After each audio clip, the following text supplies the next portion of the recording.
Like, so that means people are going to play it for 2 weeks, mine out all the content, and then it's going to die, which sucks. Unless it's especially for a game that's like multiplayer, so multiplayer focused. Like, I feel like EA is taking the comments people have made and are like, okay, let's take it to another extreme and going like, not, this is not what we meant. Yeah. So yeah, I don't know. Anyway, otherwise they like said they're gonna make another Skate. Yeah. Which I haven't seen anybody talking about this angle on that, but they used the language, you literally commented this into existence, which I think is not a good thing to say out loud. No. I have seen some people comment on that exact thing, how it's just going to enable the worst parts of of gaming to just between that and endlessly bully and pester and harass developers to do what they want. Yeah. Ugh. Between that and Snyder Cut coming into existence. Exactly. Like, yeah. It's like perfect storm. Perfect storm of like nerd entitlement. Yeah, I mean, otherwise they showed like a couple of EA originals that looked cool. The Way Out team is doing a game that looks, I mean, interesting. I don't know. It looks like a action platformer that is basically like Inside Out, but an action platformer. And then I forget the name of the other studio, the Faye studio. But the thing about that was they had like a straight up just 5 to 10 minute Joseph Perez interview before that about Joseph Perez. And it was so weird. Yeah. And like they had this wonderful Sims 4, like the Sims presentation that was like all of these marginalized groups, people of color, disabled gamers, like talking about the Sims. And which you still, I always think it's important to note, because our friend Chris Edgerton reminds me all the time, there's still a lot of disabilities that are not represented in the Sims. So I think it's great that they continue to expand that, but it's I think important to remind them that they have more work to do. But it was this great diversity presentation that felt earnest and not like pandering, but then they didn't have any announcements for the Sim. Like it was a beautiful little like 4-minute video, but they had there was nothing but at the all. Sims 4 is going to Steam, so like really, that was their announcement. Isn't that the biggest announcement that you could have? No. I mean, honestly, compared to the other stuff they showed, anyone who wants to play the Sims is playing the fucking Sims. Like, exactly. I don't know. So I don't know. It was that stuff was disappointing, and like that Rocket Arena game does not. No offense to that team, but it looks very generic and not like something I want to play. Looks like something Ubisoft would put out. Totally, yeah. Like that looks like the kind of like what Shoot Mania or or just like one of the, like the weird like middle of the show things where you're just like, oh, okay, I guess, sure. Which is definitely what it was here too, except there was nothing after it and nothing before it. Well, it's also been kicking around for a while, but yeah, it's not an announcement. It's an announcement that they're publishing it, but it was going to be published by Nexon before. So yeah, I don't know. Like that event sucked, and no offense to the people that were on it. Greg did a good job hosting it. All of the people who spoke on it were, like eloquent and had good presentations, but I don't understand. It's just a matter of why do they need to take an hour to do this? Yeah, it was a waste of time. Yeah, like it's the idea like, okay, we already were planning this for E3. E3 is not happening. Therefore, because it's like I can imagine that if E3 was still going, that they wouldn't go, well, we can't. They would go, well, we just can't have. What am I even trying to say? Well, we can't not have. Yeah, I know what you're saying. They can because they're not on the E3 floor. They do their own thing, right? Like a different venue. Yeah, right. So. But I mean, they'd say that they're like, oh, well, we have to do this in conjunction with the whole E3 thing. There's no E3, and they didn't have to do anything, right? Yeah, and they did. Like, this is worse than nothing. Yeah, right. Exactly. It kind of is. Yeah, but I mean, I can see that like. They might have been preparing something because they're like, okay, we need to do a thing. And then E3 got canceled and everything got canceled. They're like, well, we already put Like if this is I don't know what how they much had work, for never mind. E3 or like, you know, that time period, like I don't, what are they? Maybe that is what they had for E3 like summer stuff. prayers for EA then. Probably. I mean, it's becoming more and more clear that like clearly the thing keeping EA in business is that they have sports games. Yeah. Because they're not putting anything. I mean, have they released anything this year? Let's find out.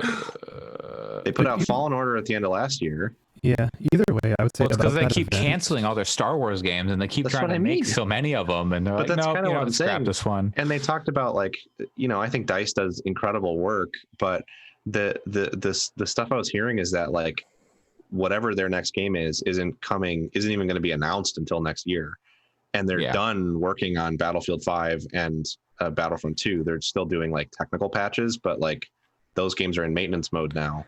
Like they don't have anything for like next gen, which is no. I mean, that's what I'm saying is I just don't understand like sports. But they had nothing to say about Anthem or what BioWare is working on. And again, I don't want people. I don't want teams. I think it's better to have no information and get games less frequently so that people have better lives for sure. I'm not advocating for like crunch or anything, but at the same time, like then don't have this show. Yeah. If they had tweeted, "Hey, we don't have much coming out the rest of this year. Look forward to EA better wording than that, but look forward to Star Wars Squadrons. We'll see you in 2021 for some huge announcements." I would have been like, okay, cool, great. Saves me an hour. They could have done a co-marketing deal with Sony or Microsoft. Totally. That could have been part of that Microsoft thing last month. Squadrons could have, maybe Squadrons was ready, but it could have been a part of, if there had been a Star Wars game at that Microsoft thing, it would have looked way better too. By the way, EA has only released one thing in 2020 so far, and it's actually two things. Command & Conquer Remastered Collection and the source code for Command & Conquer. And then they've also released the Sims 4 Eco Lifestyle. I don't know which size of pack it is for the Sims 4. I believe that is a game pack, so like it's the big one, I think. Okay. No, it's not a big one. Oh, it's the mid one? Yeah, it's the mid-tier one. It's still got a lot of like gameplay mechanic stuff. Yes, but it's we can look forward to Madden 21 later in the year. Rocket Arena looking forward to but like I mean that's those two things are the extent to which they've published in 2020, which Madden might be the only football this year, so but we'll see. And I mean like Madden is gonna do great, like I mean there's no question, but I mean like last year they had Apex Legends starting the year, and then they also had Anthem. So well, yeah, but at least Anthem was supposed to have been good. Like it was still a big release, you know. It was a big. It was like they were aiming for something. Holiday. Yeah. And so it's just weird. This year seems weird that they just don't have anything. They didn't even have a Sims expansion pack to announce. Like, well, they just put one out. So, but yeah, I mean, but they've got a lot of event. Expansion packs for The Sims. Yeah, they put expansion packs out every few months. It seems like. And they didn't even have the next thing to announce for those. So yeah, I have no idea. I don't keep up with The Sims, but. Speaking. Oh, you're right. The Eco Lifestyle is a big one. Aha. So that makes a little bit more sense. I thought it was a game pack, but it means I have to get suck my Eco Lifestyle. I play like around 20 to 30 hours of The Sims per year, usually in a fugue state over one weekend. But I like to keep up with the expansion pack so that when those weekends come, I'm not looking at like $80 to get purchase. Current. Yeah. No, God. I think I saw somebody look at everything that's for The Sims 4 on Steam right now, and it's like, oh my God, that if you want to get everything now, it is. They know how to make money with that game. My tip is you don't need to get everything. No. Did you know there's a speedrun category for Sims 4, which is have a baby as fast as possible and have a baby and then have it taken away by Child Protective Services as fast as possible? The Sims community fucking rules. Yeah, they come up with so many interesting ways to manipulate and do shit in that game. It's you just have to make the person sleep a lot when they have the baby, and then eventually Child Protective Services takes it away, and that's time. But I only buy the expansion packs. The lower tier stuff I don't. I only buy those if they look really interesting. If you want to get all DLC for the Sims on Steam, most of it's on sale right now. Like most of it's 30% off. $518.66. Why? Well, I put out stuff every month, so they've got there is quite a bit of content for this. It's definitely not designed as a thing where you go in for $518. You're supposed to pick and choose stuff as you find it interesting. Yeah, like for me, if I was really into The Sims, I'd be like, okay, I want to get this this set about movie stuff, and I want to get this set about, I don't know, other stuff. But speaking of things that are on Steam, the Summer Game Festival is going on Steam, and there's a 900 game demos or something available. There's a ton. Undecipherable amount where you'd be hard pressed to play everything, and no one wants to play everything because not everyone likes every game, but there's so much, it's hard to go through and pick out what to play. We went through and we picked some games. We're gonna talk about them. But, this is by no means all there is. So head over to Steam and check some stuff out. There's big games, small games. I already am fairly patient, so I don't really need to see stuff pre-release. I like announcements, but previews don't hit for me. So looking at that list was this is a lot of stuff, and there's not much here that I actually want to engage with until it's out anyway. And it was weird. And then there were games that were releasing that they were tying to it from a marketing perspective, which was weird. It's a weird event. It's cool, but it's weird. Yes. I would say it's an excellent event because it gets eyes on indies who otherwise would not have somewhere to get eyes shown on them. That's what I was gonna say. It's I'm glad that Steam is here, let's show off a lot of cool indie games that are coming to the platform. Yeah, and they're also interviewing a lot of those indie creators with in a really cool way. So even if your people aren't watching those interviews all the time, they're at least archiving them. So they exist in perpetuity, and then that's just ways for those developers to further kind of get their name out there, which I think is really valuable.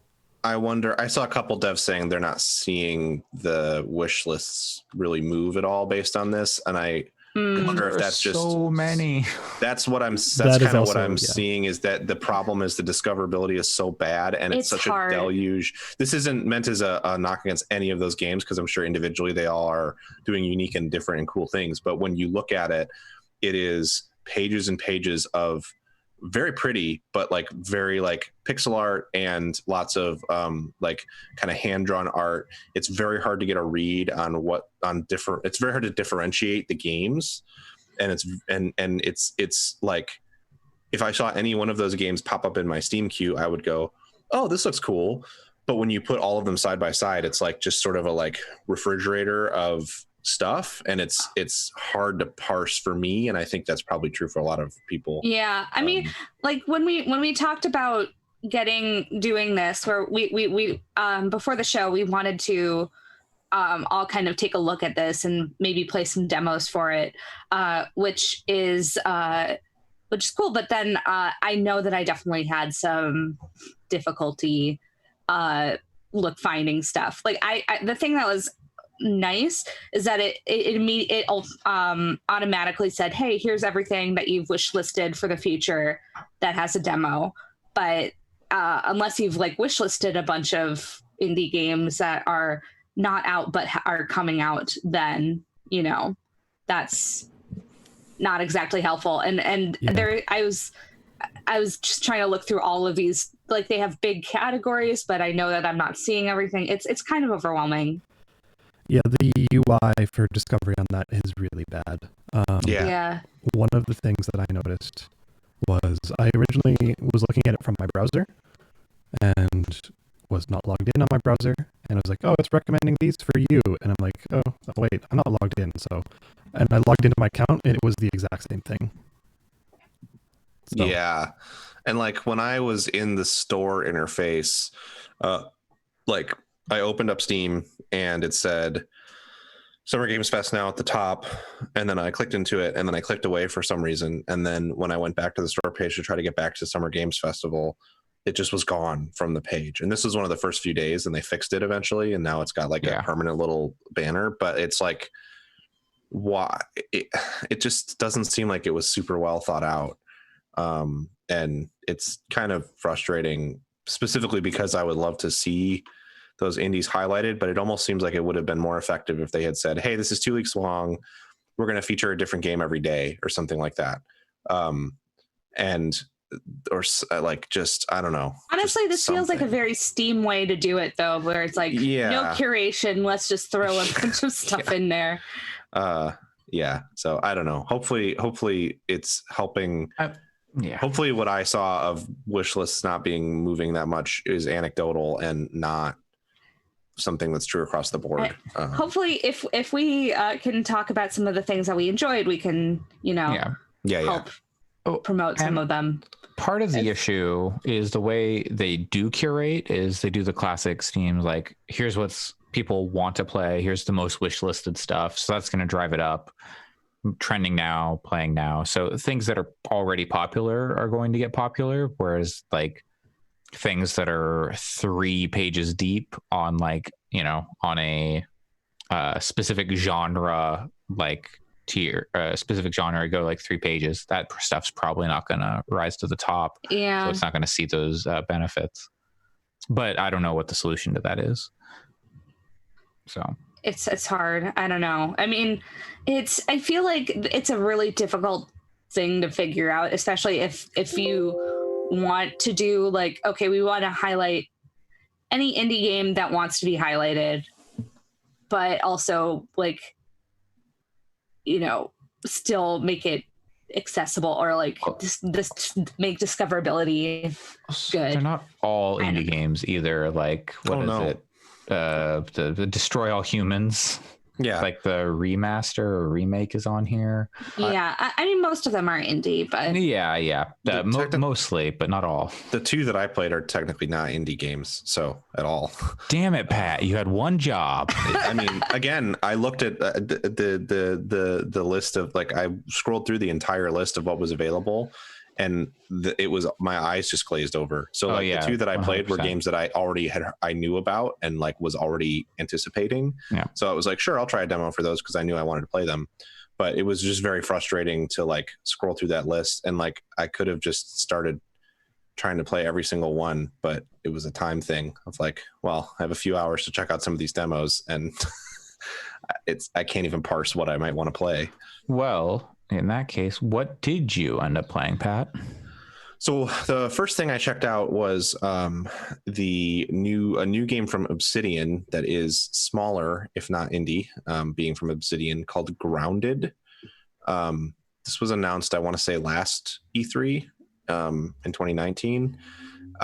And it was initially pitched as like a small survival experience, which is still kind of the case, but small, pun intended, because the idea is that you are shrunk down to being about the size of an ant. Honey, I Shrunk the Kids. Yeah, totally. It is or that. Honey, We Shrunk Ourselves, or whatever. But you're also tiny. Game. You're little. You're right. Literally like, the ants are like as big as wolves to you. So I was mostly curious to see how Obsidian did something so outside of their typical style. Mm-hmm. Not so much. Survival games are a genre that I always have wanted to like, but every time I play one of them, it always feels, aside from like Minecraft, like every time I've tried to play like Ark, or there's a Conan survival game, they're cool with what I see people being able to do eventually, but then I spawn on a beach with my bare hands and either you punch a tree with a loincloth, and I punch a tree, and it feels very janky and not like you can't really enjoy them single player, and I've bounced off real quick. So Grounded was interesting to me because given the level of polish that Obsidian games tend to have, I was kind of like, I mean, they can be janky too, but like even from just like a UI perspective and stuff, I was curious, and I wasn't disappointed. It's the demo that they have is a 30-minute timed demo, but you're fairly free within that 30 minutes to do whatever. And it definitely feels like you can play a co-op too, but it feels like one of those games, but designed with someone like me in mind, because it has a really, really slick UI that reminded me of the Outer Worlds a fair bit. The good parts of the Outer Worlds' UI. And it has like a really cool, when you go to your crafting menu and you go to, like, let's say you want to make a workbench, it'll have like 4 materials you need, and you can click each of the materials and it takes you to an encyclopedia entry that's like, oh, this is a thing that you need sap, and sap naturally pools on branches and tree roots. So then you kind of set off and look for branches and tree roots to pull sap off of. So it's really cool from that perspective. And it seems like the base building stuff is pretty optional. You can get invested in that if you want, or you can just play it as more of an exploration thing where you're just crafting stuff to kind of make yourself more viable from a survival and combat perspective. There are lots of, the one thing that was a little frustrating is that like I would walk like 10 feet and then get attacked by an ant, and then I would walk another 10 feet and get attacked by an ant. And sorry, not true to life. I guess not 10 feet. It would be more like 10 centimeters. And you just like there was just enemies constantly, and they were pretty vicious. So that was a little bit frustrating, but it seems cool. You get objectives too, like quest objectives to like go check out this weird machine that you found and stuff. And you're like walking inside of a soda can, and it's weird to walk inside of a soda can.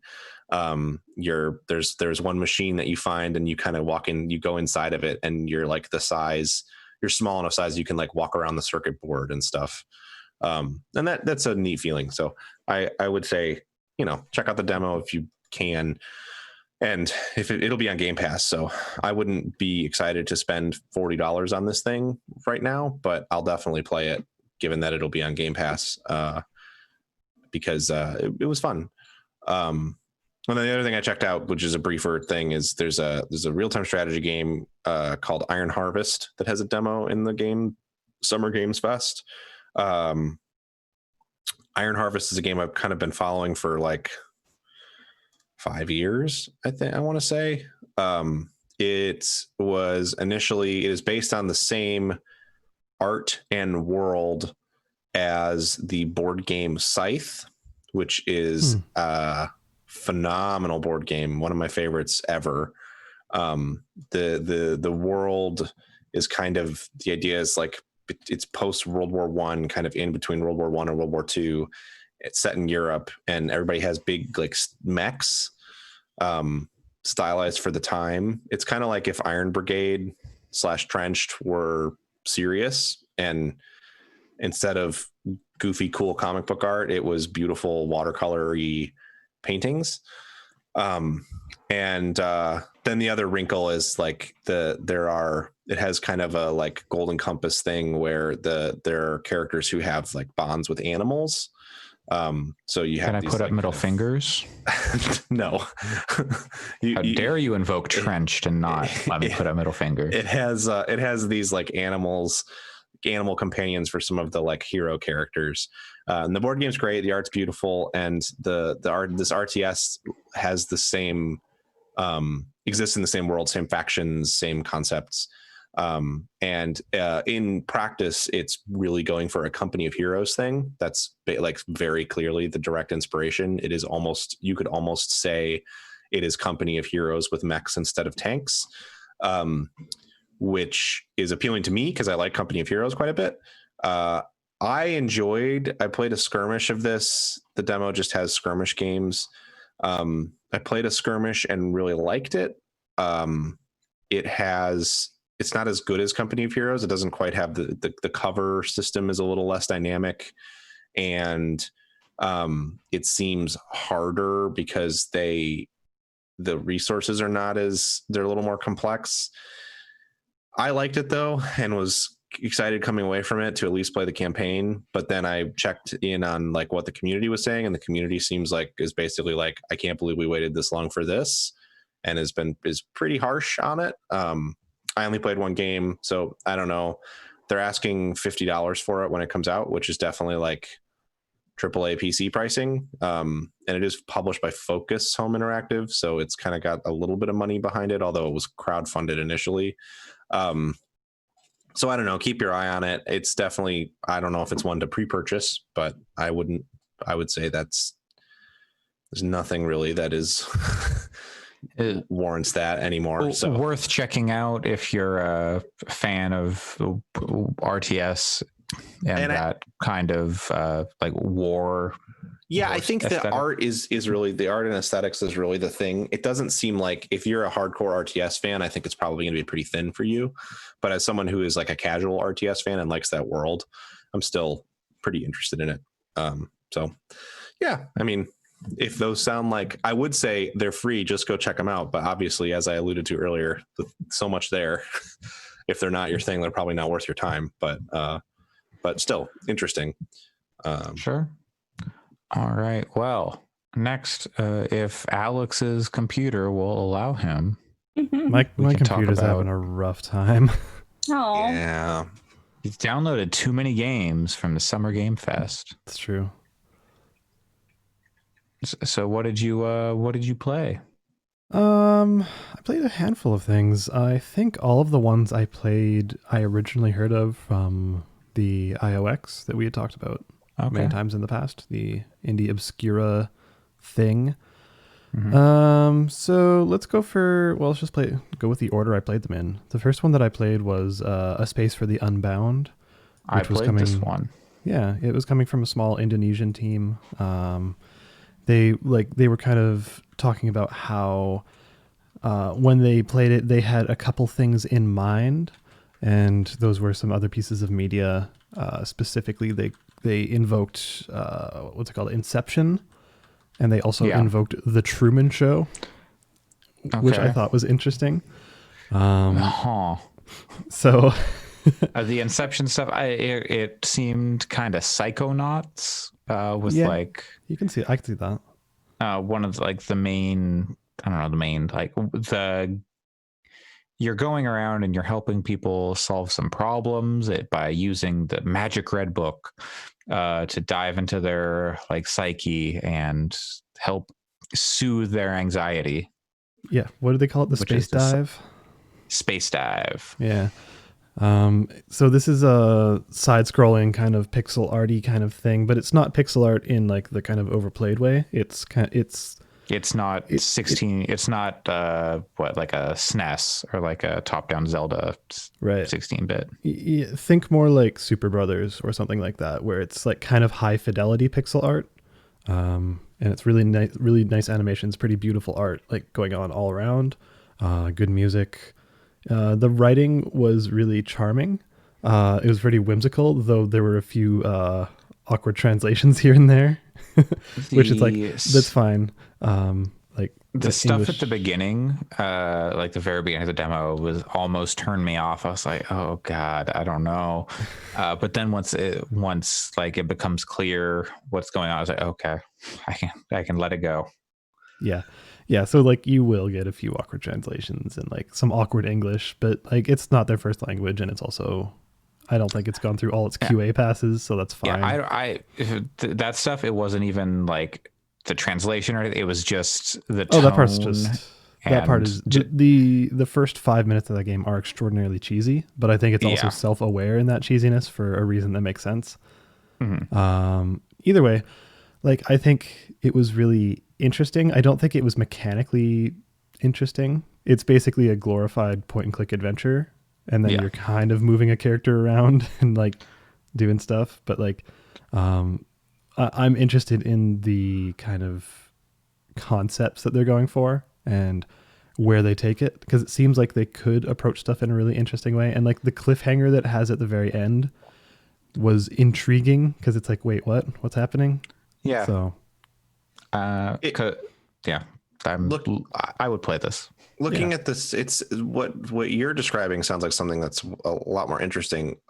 And this is not at all like being critical of the game itself, because the art is really beautiful, but like the lead text on the Steam page is a slice of life adventure game with beautiful pixel art set in the late 90s rural Indonesia that tells a story about overcoming anxiety, depression, and a relationship between a boy and a girl with supernatural powers, which is like, it's not that it's poorly written, but like aside from the part that it's set in Indonesia, which is the thing that would make me go, oh, that's interesting, I should look at this more. But if you pulled that part out, I would basically go like, so it's a indie adventure game, then like it feels like it needs more to like to draw you in and explain like, hey, what's interesting about this, I guess, to me, because it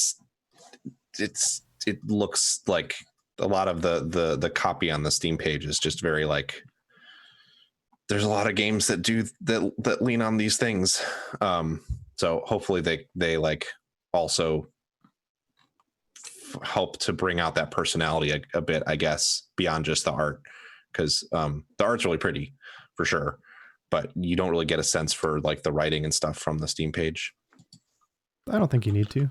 I mean, it would be nice if they did, but I mean, if you want to sell it and get people to play, I would absolutely click next in queue if I saw this page come up, to be brutally honest. Like, it's very pretty, but it's very going for a thing that so many games go for. And I'm bringing it up mainly because it's like, this got super lost in the sea of all the other stuff in this festival to me.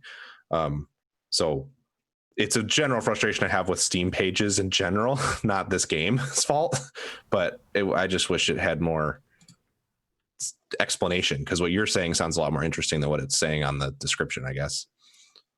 And I think that's kind of why I liked, well, again, the IOX, which we've talked about several times at this point, is the fact that they gave 5 to 10 minute discrete chunks, interviews with the developers, and also showing those games, which was an opportunity to let the game speak for themselves, but also let the developers speak for where they're coming from. Totally. Which I think is great. And it's kind of what Steam's going for with the kind of interviews that they're doing. Yeah. But it comes back to, this festival is just so inundated. Yeah, that's really what I'm getting at. It's the reason you have the PAX 10, not the PAX 10,000. And it's almost, I would almost be willing to bet money that it's the developers are not the ones writing this Steam page, because they're working on the game. A lot of times with these games, there's, and it's not all the time, but it's been an interesting topic to me, so I've been reading about it more. But they'll like contract with a copywriter and give them a brief, and then the copywriter writes the copy for the Steam page.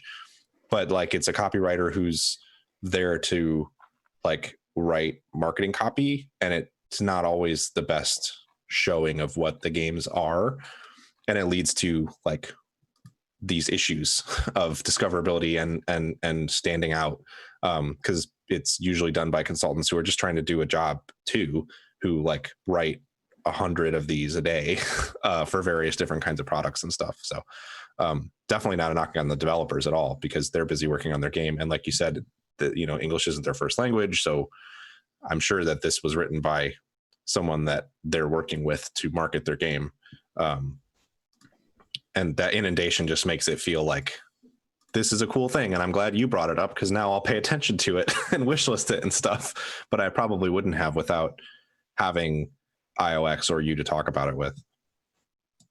Yeah, that's fair. Another game, also from an Indonesian developer, was When the Past Was Around, which this one is more of a traditional kind of point and click adventure. It's actually put out by the same studio as A Space for the Unbound. They're both by a studio called Mojiken. Okay. But different artist. The artist that did this one is Brigida Reina. She's made a couple of games in the past, and I've actually enjoyed them. So that's what kind of pulled me into this one. And as you would expect from having followed an artist, the art in it is extremely beautiful. Like, it's really, really, really fascinating. And in motion, it looks fantastic. This one is way more of a classic style point and click adventure where you're actually just like in a room, moving around, interacting with things, getting stuff in your inventory, combining them, and like, you know, using them in different ways to actually complete a puzzle. But it's also kind of telling a really interesting kind of abstract story in a way. This is an owl with a violin. Yep, that is a part of it. It's a man in a suit, but his head is an owl. Okay, so let's say you've got, at what point does a man go from a man to an owl? Like, what body part, how much of the body? If your head is fully an owl, can you not be said to be an owl? But it's a mask, right? It's not a, or is it? It is not. It does not appear to be a mask. Oh, well, then he's an owl man. That's a very simple answer. You can be half man, half owl. Well, at what point is he? This isn't important. I'm just, I would say it's very important, but it's also, I'll also let Alex finish his thoughts on this game. The ambiguity it uses to tell the story is actually really intriguing, because I find it really similar to Florence, which I really love Florence. That's definitely the thing that it one of the things it reminded me of. Yeah, but I would not say it like cribs from Florence. Like, it's not like trying to be Florence. Oh, sure. Like at all, but it just kind of has that same similar vibe where like Florence, there was a little bit of dialogue here and there. Like, you get the dialogue with the mom and stuff like that, but and the text messages and the arguments and all that, blah, blah, blah. But this one, there is no real dialogue. The dialogue ends up kind of being music, like your owl buddies playing violin and stuff like that. And you're watching your character's reactions to that, which is really interesting. And it has this whimsy to it, which is really awesome. It seems like it is telling a story, and the story that it's going for is really interesting and seems like somewhat personal and just fascinating. Yeah. And yeah, when I finished the last puzzle of the demo, because it's basically just showing you the prologue, I was very much like, yeah, I would play a full game of this because it's wonderful. It's really, really, really good. The screenshots and some of the puzzles that shows on the Steam page make me think of Gorogoa. That's actually a good touch point too. Yeah. And I wonder if this will come to mobile devices, because it looks like it would work on there. I think it would work on there. I don't know if it will, but like, it definitely it would work as far as I'm concerned. It also reminds me of a really spectacular series of horror games called Rusty Lake. Yep. That from an art perspective, this obviously does not look like horror, but from an art perspective and like puzzle design perspective, those games, it looks very similar to those games. Not in a like derivative way, but in the sense that I find that stuff to be really fun and interesting. And if you like the look, you should totally check out Rusty Lake, because they're like horror. Those are good games. They're horror, but they're like psychological and weird. And they have a very similar art style to this. They're not like super gross out, bloody, disgusting horror. It's more like weird stuff. Well, okay, when the past was around, what if you bloody. have an owl, but it has the head of a man? Is that a man or is it an owl? Because if you said it's a man, but his head is an owl, that's an owl. But like, at what point does the owl become a man? Do you think that he has that he has feathers on the front of his wings that make him silent as he descends on his prey? Oh, jeez. I'm not touching that one. I'm just saying, if you've got, I don't think it's very controversial to ask. You got an owl, but then you replace its head with a human head, and it's like, it's sentient, it can speak, it's intelligent, but it's an owl body. Is that an owl or is it a man? It's an owl man.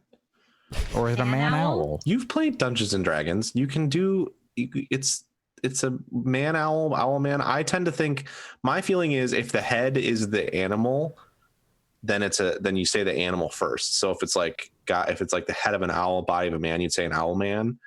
Okay. So a centaur isn't a horse man, it's a man horse. Right. Yeah. Reading from the top down. And man horse sounds weird. So that's why we came up with another word for it, which is centaur. But like, that's why, like, I guess man spider, he does kind of have a spidery head, but still. What? They just called him man spider because Spider-Man already existed. Yeah. Yeah, you should play when the past was around. Spider. Yeah, no, this looks really good. Because like owl bears have owl heads and bear bodies. Okay. The important questions here being raised by when the past was around. Yeah. They had to know this is what they were gonna. This was the dialogue they were gonna create. Do you think the game will answer these questions for me, Alex? I'm gonna give you a strong, definitive, absolutely, and you should play it to find out. Okay, we'll do. Coming soon, 2020. We'll add to the wish list. Yep. And then the last one I played, which I just finished last night. It's actually a pretty generous demo. It was probably about an hour. It's She Dreams Elsewhere. I don't know. Have any of you guys heard of this one before? Yeah, I had heard of this one. Looks like some Undertale shit right here. It's like got in a some weird way. It's got some Undertale vibes. That's actually something that had kind of come to mind when I was playing it, but it's not going for that kind of subversion that Undertale does. Mm-hmm. Like it's just kind of a similar style. This one seems much more I don't want to say rooted in reality, because like parts of it are very not, but like it's not as fantastical as the Steam page says surreal. It is surreal. Aesthetically, it looks really surreal, but yeah. Yeah. It's really interesting though, because it's basically how to describe it. You're going through this girl's dreams, and her dreams sometimes are good, and sometimes they're pleasant, and sometimes they're like just total nightmares.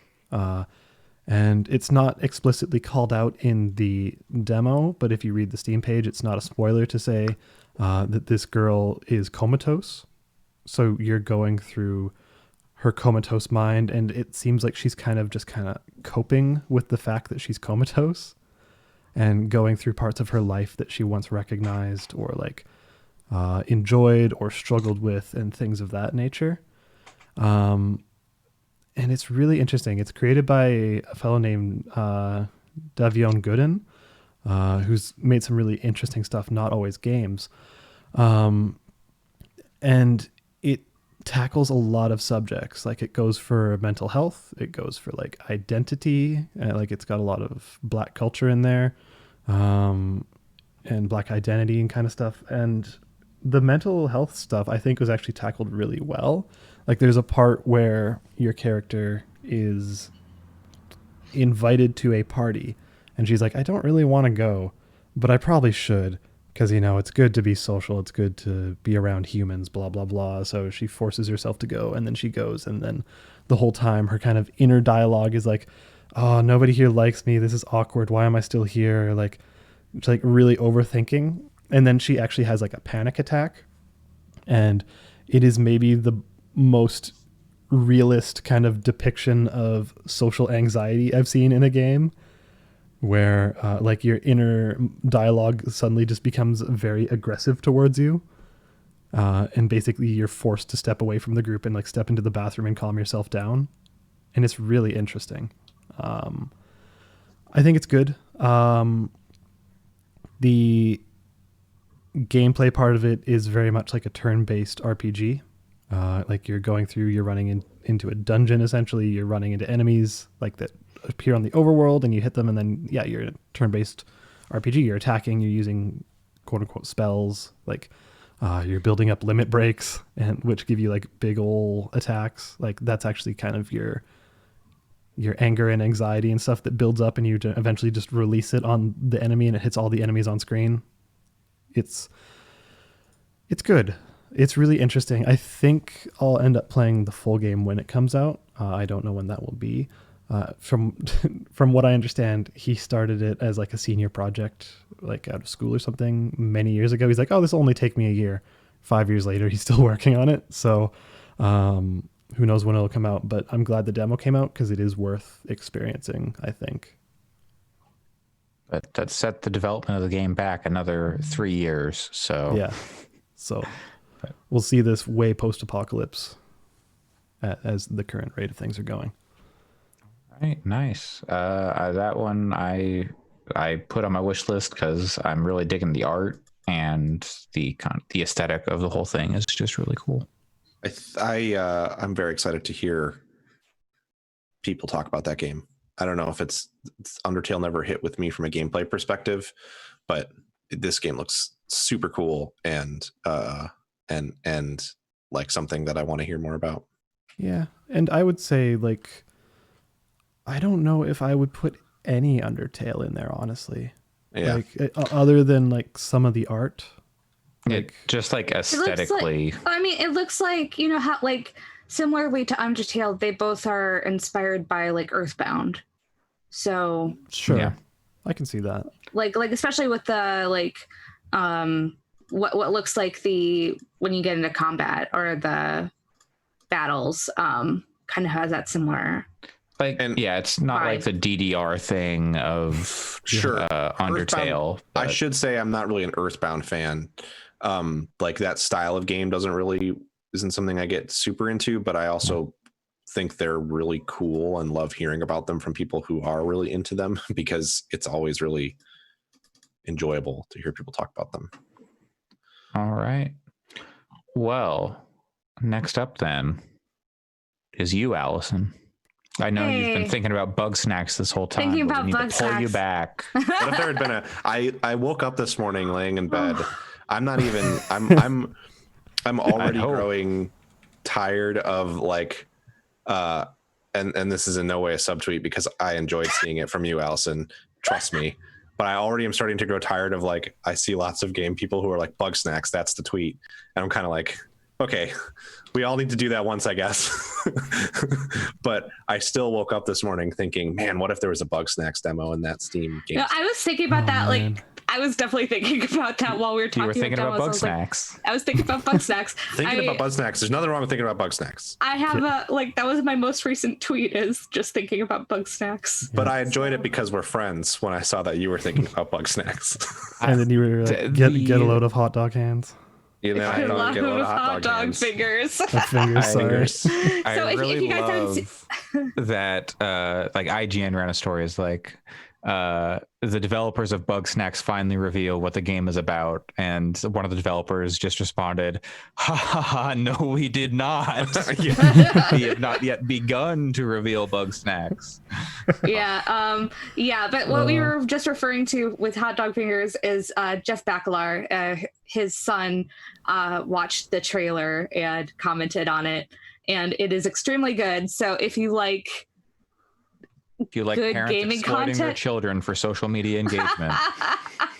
Again. Yeah, but in a good way. I would pay into that kid's college fund with a Patreon. Oh, me too. If Jeff showed him like a trailer every week or two, posted it. Oh, 100%. Like that content is like, that is good Hopefully content. He won't need a college fund, but you know.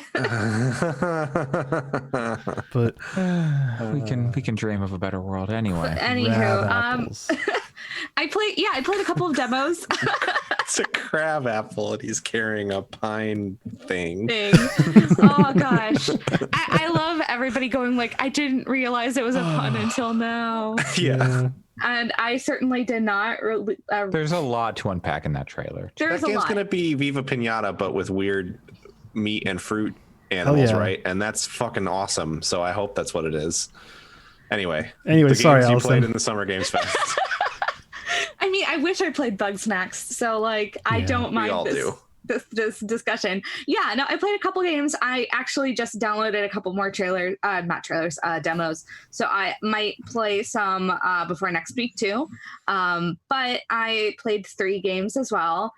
First I played was Skatebird, which it's a little bit rough, to be honest, but I think that I like the concept so much, and I think that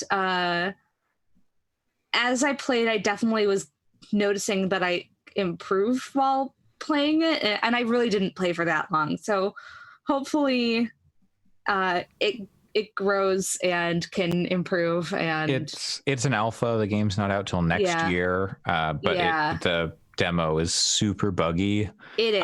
I was doing one of the like missions, I guess if you want to call it that, where it's like it was a score challenge, and somehow my skateboard got stuck in the floor geometry, and I was able to just like ollie infinitely and like kickflip and then get my score up. So, and there's like a reset button so you can get out of that situation. But it's it's interesting. It's got good personality. It does. The birds are very cute.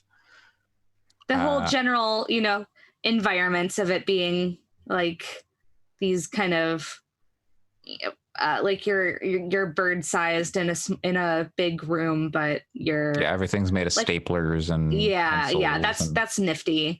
So it's a game where I feel like I don't know if the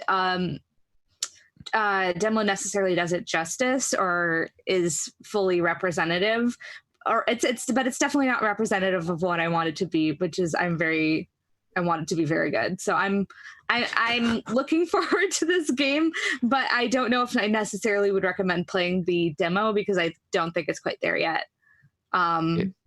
It's adorable and it delivers on that. It has yet to deliver on the skate part of it. Yeah, it delivers on the birds for sure. But plenty of birds, needs more skate. Yeah. But it's but I feel like also like if you watch the trailers or you watch the like you watch existing video content of it, you can kind of get the vibe of Skatebird right now, where it is. So I have hope for that game, and I hopefully since it is coming out next year, there's still plenty of time to for them to update and get all those bugs out of the way. The bird can eat the bugs, and it'll all be good. Eat the bug snacks, and I can have weenie hands. Hot dog fingers on a bird. Yep. You should also follow Megan Fox on Twitter. She's the creator. Oh, I she's do. Great. And Jennifer's Body star Megan Fox. But she also like shows a lot of the development, like behind the scenes. I think she sometimes streams the development, which is really interesting. Like I've watched a few videos that have come out of it. I don't know if it's from streams or just her recording it on her own, but she's pretty open about the development, which is really interesting. So even if you're not even if you have no interest in playing it and you have interest in making games, she is worth following for that kind of insight and like feedback and stuff like that. Yeah. Oh, totally. It's also definitely fun to follow just because you occasionally do get like Skatebird on your Twitter, and you're just like, oh yeah, this is nice. Oh yeah, it's flapping its wings as it's falling. Aww. It's cute. The art is really, really great in that game, and I hope that the gameplay comes together because there's a lot of potential there, and and it's such a cool concept. Yeah, and I think I definitely think it could. It's just it's still very much an alpha demo. Like it's not the most polished demo out there, but it's tough because I think a lot of us, we have the golden standard, which is kind of like Tony Hawk Pro Skater and 2 and 3 and 4 and all that. Like and skate like we know how good those feel. We know how awesome they are. And to ask an indie, like basically a single person developer to make something that is that quality, if not like at least that quality, basically, because that's the level we expect, is really hard. Even though those games came out like 20 years ago, they're really good. And like it's not easy to do that. So like I feel for her. But I do hope it comes out and it's kicking ass.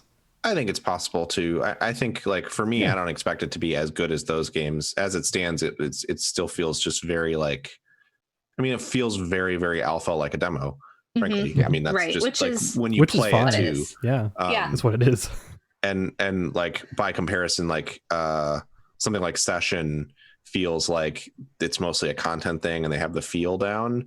And I don't know what the sizes of the teams are based on each other, but Session's also a game that they're taking money for already. So I think it was smart for Skatebird to push to 2021 because it gives time to like dial all that stuff in a little bit more. Yeah. Totally. Yeah, and maybe get some feedback about what things seem to be not working, and hopefully, be able to kind of push forward. And the camera control is wild. A lot of games have that weird camera control.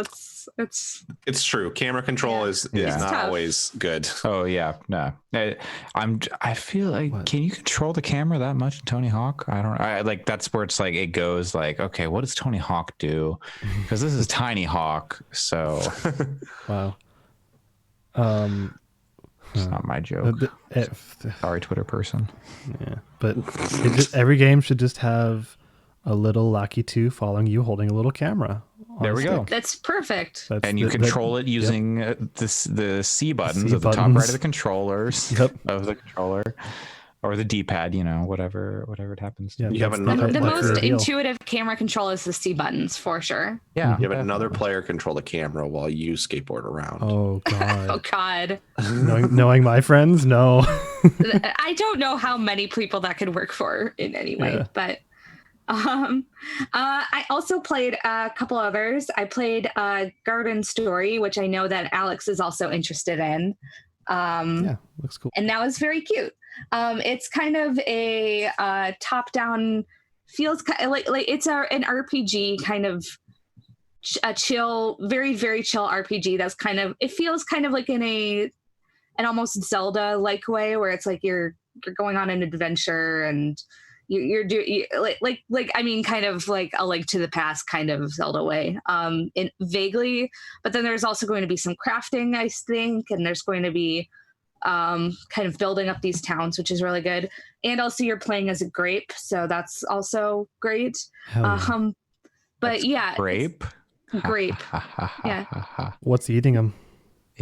The fact that his name is Concord. I'm glad they didn't name him Gilbert. No, that is pretty grape. Do you get grape hands when you eat them? No. If you ate Concord, I'd be so mad at you, because Concord's because it's really, really cute. Like it has a really adorable art style. The demo is pretty limited in that you can kind of see that there's going to be a lot more systems at play. Like there's going to be you're going to be building up, I think, towns from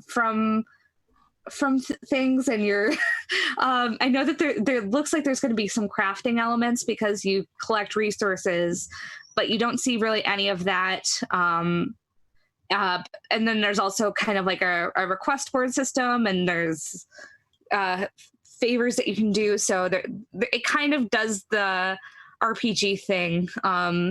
Trails in the sky. But it does not. But it's hard to see necessarily the full extent of the game, considering it's a pretty small, very, very, very small slice of the game. Yeah. But the combat, I don't know. It feels very, very simple, but I think it could get pretty interesting. This is presumably pretty early on into the game. But I think the real thing that is makes me really excited about it and hopeful is just it is extremely charming. The art is super, super cute. The world is very cute. Like you're going around with your friend who's one of your friends is an apple, the other friend's a frog. It's just very, very cute and has a very nice style to it. So I'd say I'd recommend giving it a shot because it is a really short demo, but kind of gives you a sense for the game and for the general vibe of it. So it feels very neat, and I'm excited to see more of this game. Cool. Yeah. Well, I heard it through the grapevine that you also played another game. God no. I played Cris Tales, which I think was I think shown at one of the I think maybe at the PC gaming show. Yeah, it was. I think it was actually shown last year. Maybe I don't remember. I remember us reacting to the art as being really impressive, extremely good, and like because I'd seen the like it was like there's like kind of an intro cinematic to it, but the art inside the game is almost better. Like it looks so good. It is like almost upsettingly good. And I was like, I was looking at this and it was one of those things where you're kind of looking and going, wait, is this actually an indie game or does this have like the backing of some huge dev? No, it looks pretty dang indie. So it which is really nifty because it is really pretty. And I think from what the gameplay was, I think it could be a really cool game.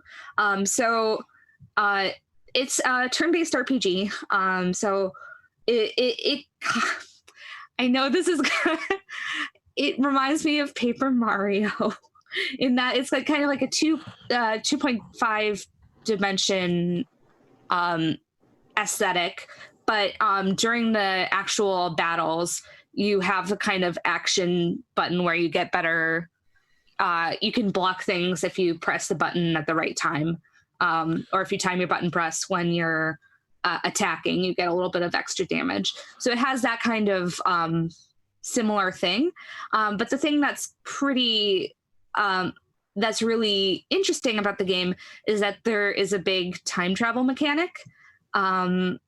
You're not really necessarily traveling in time, but the main character can see into the future and into the past. It's pretty. You do this during the actual gameplay pretty seamlessly, where you have like this triangle. In the middle of the triangle, you're seeing what it is now. On the right side of the screen, you see future. On the left side of the screen, you see the past. In battles, you can eventually use like a specific cost and bring enemies to the past or the future, and it can affect the battles in different ways. So the one thing that they really wanted you to see is there's an enemy that had a very significant shield that you couldn't chip past at all, but if you use your water magic in the past, get it wet, and then move that enemy to the future, then it'll rust so that you have it opens up defense.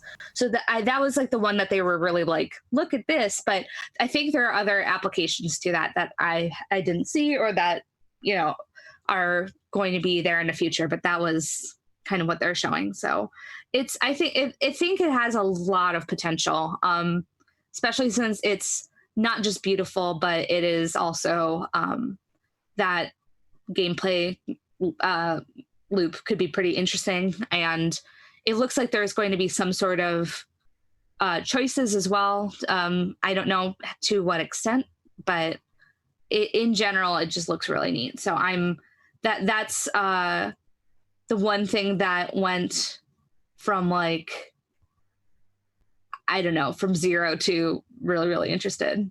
So yeah, it sounds really cool. So I'd like, I'll check that demo. It is. Also, just the art is so good. I'll just head over to twitter.com and follow this developer. What? Oh, this game's account is suspended. Yeah, I have no idea, but I ran into that just now. That's weird. But there's other Modus Game accounts. still seems to be going. Yeah, that's the publisher, and I think you can follow there. There's 2 developers on it, Dreams Uncorporated and Sick Studio, and you can follow both of those. So, sick. All right. Yeah, but no, that game is rad. Cool. Nice. Well, I played a game. I think I've talked about it before because it was at Bit Summit last year. It's online this year, but yeah, Bit Summit had a game called Greak Memories of Azur, which is a Metroidvania it's Metroidvania where the main kind of gimmick is that you control 3 different characters, and those characters have like different abilities and use cases. So you've got like the main one is he's the sword boy, and then you've got the sister who does like magic stuff and ranged attacks, and then you've got the older brother who is the big beefy boy who has the shield and is more defensive ability focused. And so you're going through levels and you're changing between the characters to do different things and to solve puzzles. Like, oh, I need to have one person stand on this block or this like button so I can open the gate, and I can go through the gate and I can grab the thing and push. That's the kind of stuff that's in the demo. Or like different weight stuff. Like, oh, I need to stand on this thing on the end of a chain, and then it'll raise the platform so the other person can jump up. Stuff like that. It's interesting. It's from that brief description, it kind of reminds me of The Cave. I have not played The Cave. Like The Cave, or even Trine a little bit. Yeah. There's some Trine in there, but you can get people really far away. It's not like all one screen, so you can just leave someone in like a different like a different zone. Like you can go through like a door like to a new like loading zone. Yeah. Okay. That sounds like The Cave. Yeah. You're like, okay, I'm going to go back. So that's all pretty neat. The powers are cool. But it's a demo. It's very early in the game. It's not coming out till next year. I believe it's a Mexican studio making it. Maybe their first game. And I think it looks really nice. There's something about the characters, like their faces are just basically white with like some little dots for eyes. And I can't tell if that's like unfinished or if that's just their aesthetic for the characters. Because they all have like bluish white hair and white faces with 2 dots. And it's like, it's very, very indistinct. They're all colored differently and stuff. Like it's easy to tell who's who. But yeah, it's interesting. But I really enjoyed playing that last year at Bit Summit, and what I played of this demo. It seems like it's a little more fleshed out than what I played last year, but I can't remember exactly what I played. It's a similar section. And also, one thing I didn't get to, but I also played at Bit Summit last year and is available in this Steam Game Festival, is Shores Unknown, which is a CRPG it has some like pretty freeform combat, kind of like how Dragon Quest 11 or some other modern JRPGs allow you to run around kind of freely during combat and then like do your attacks and stuff. Shores Unknown lets you run around during the combat phase during combat, but then like as you do abilities, then you have to like run over and attack, but you're not just stuck in one spot. And that's pretty neat. It's developed here in Japan by, I think it's a Russian guy, and I think it's like a pretty small group, but I really enjoyed the bit I played, and I think other people will as well. So Shores Unknown is that one. It's supposed to be out this year. Rad. But yeah, that's all I kind of got to say about those games. I've not had a lot of time this week, and what time I have had, at least since yesterday, has been me delving deep into The Last of Us 2. I'm like 8-ish hours in now. Nice. Yeah, I'm about 2.5. I just have not had time. Yeah. I've enjoyed the 2.5 hours I've played. Which is an interesting phrase to put around those first those first 2 hours. I've appreciated the first 2.5 hours, even if not enjoyed, if that's better. Yeah. Well, you're feeling it's just there's something in that first bit that is just, I don't know how I feel about it in terms of like the way it's presented. Because it's a thing that I knew coming into the game. It's the spoiler that I kind of briefly skimmed the spoilers, but I didn't read any of them close enough to understand them except for that one. And it's the thing that made me go from being pretty cynical about the game to wanting to check it out. And you also thought it was midway through the game. Yes, exactly. I didn't realize it was so early. So now I'm even more intrigued to see where the rest of it goes. I saw the same spoiler, but I misinterpreted it in a very interesting way. Yeah, sort of same. Not in the same way, but I actually think the way the spoiler was presented when I read it through the source I read it, it was incorrect in certain aspects of it. And it is a interesting. I also went back and replayed the first game and kind of turned around a little bit on my feelings towards it. It's now Pat's favorite game. No, I still think the like furious like fervor around that game is a little much, but at the same time, I think it is a really good game. I would say even great. Having revisited it at a different place in life.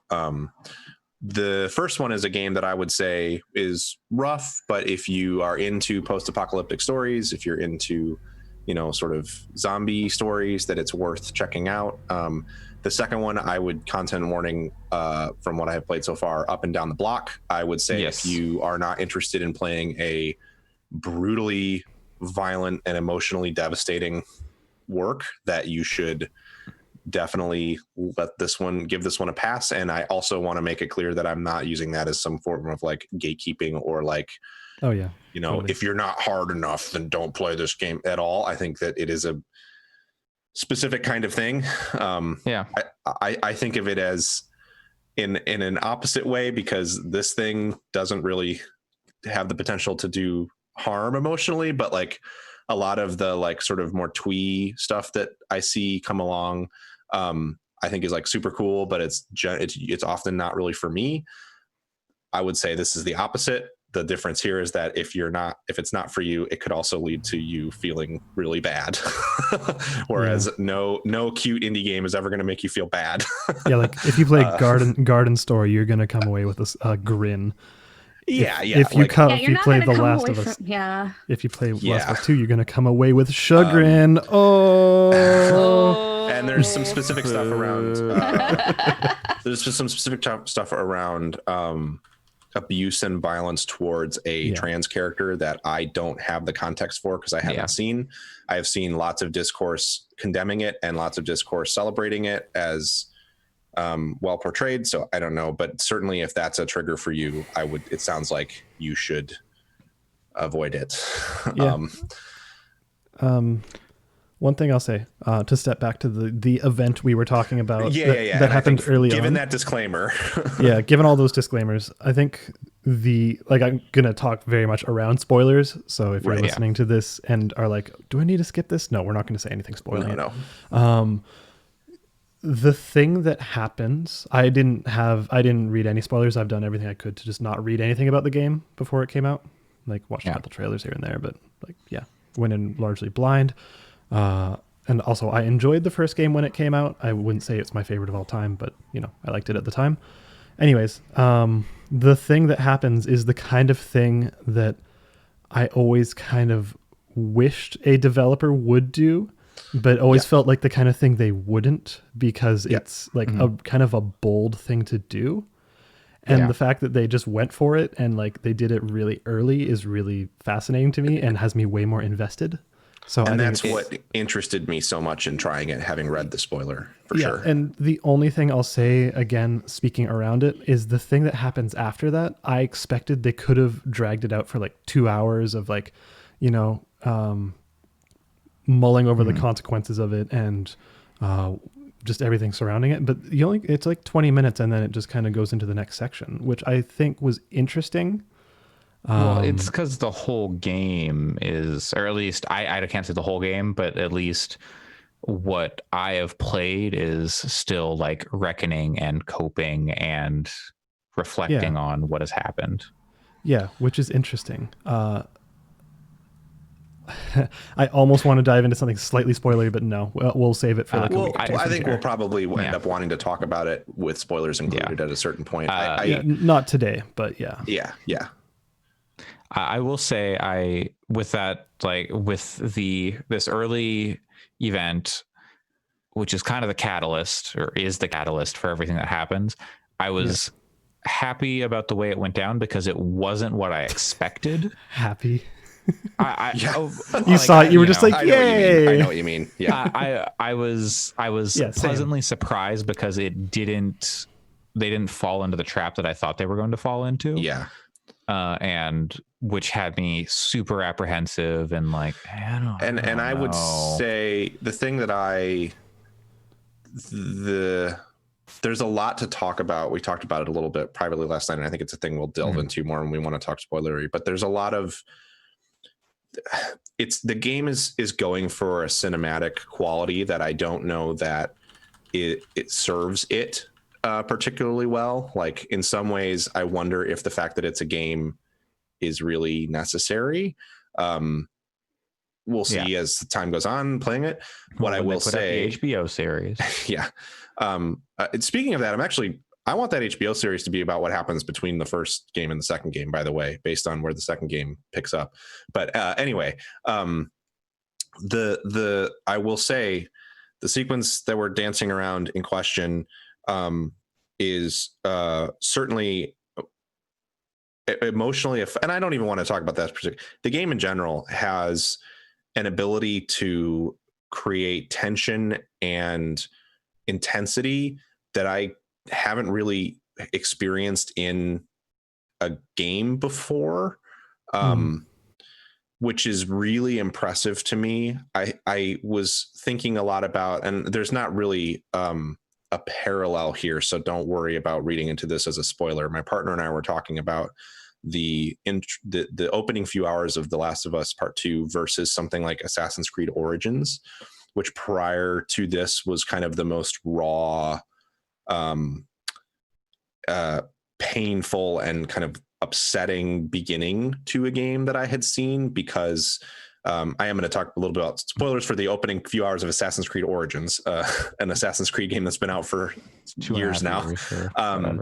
But in that game, the game kind of opens with the main character and you learning that at the manipulation, like physical manipulation of the bad guys, he killed his child.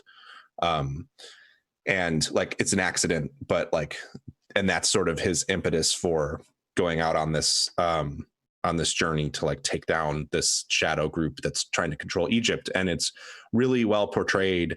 And there's an intensity to that scene that makes it uncomfortable and upsetting, but like, it still, like The Last of Us Part 2. And again, it's not even necessarily a similar thing that's going on, similar like roles and events, but man, I was like shaking at times during the first few hours of that game. And I'm not someone when I hear people say that, I go, no, you weren't. That's like, come on, like, be honest. Let's not be hyperbolic here.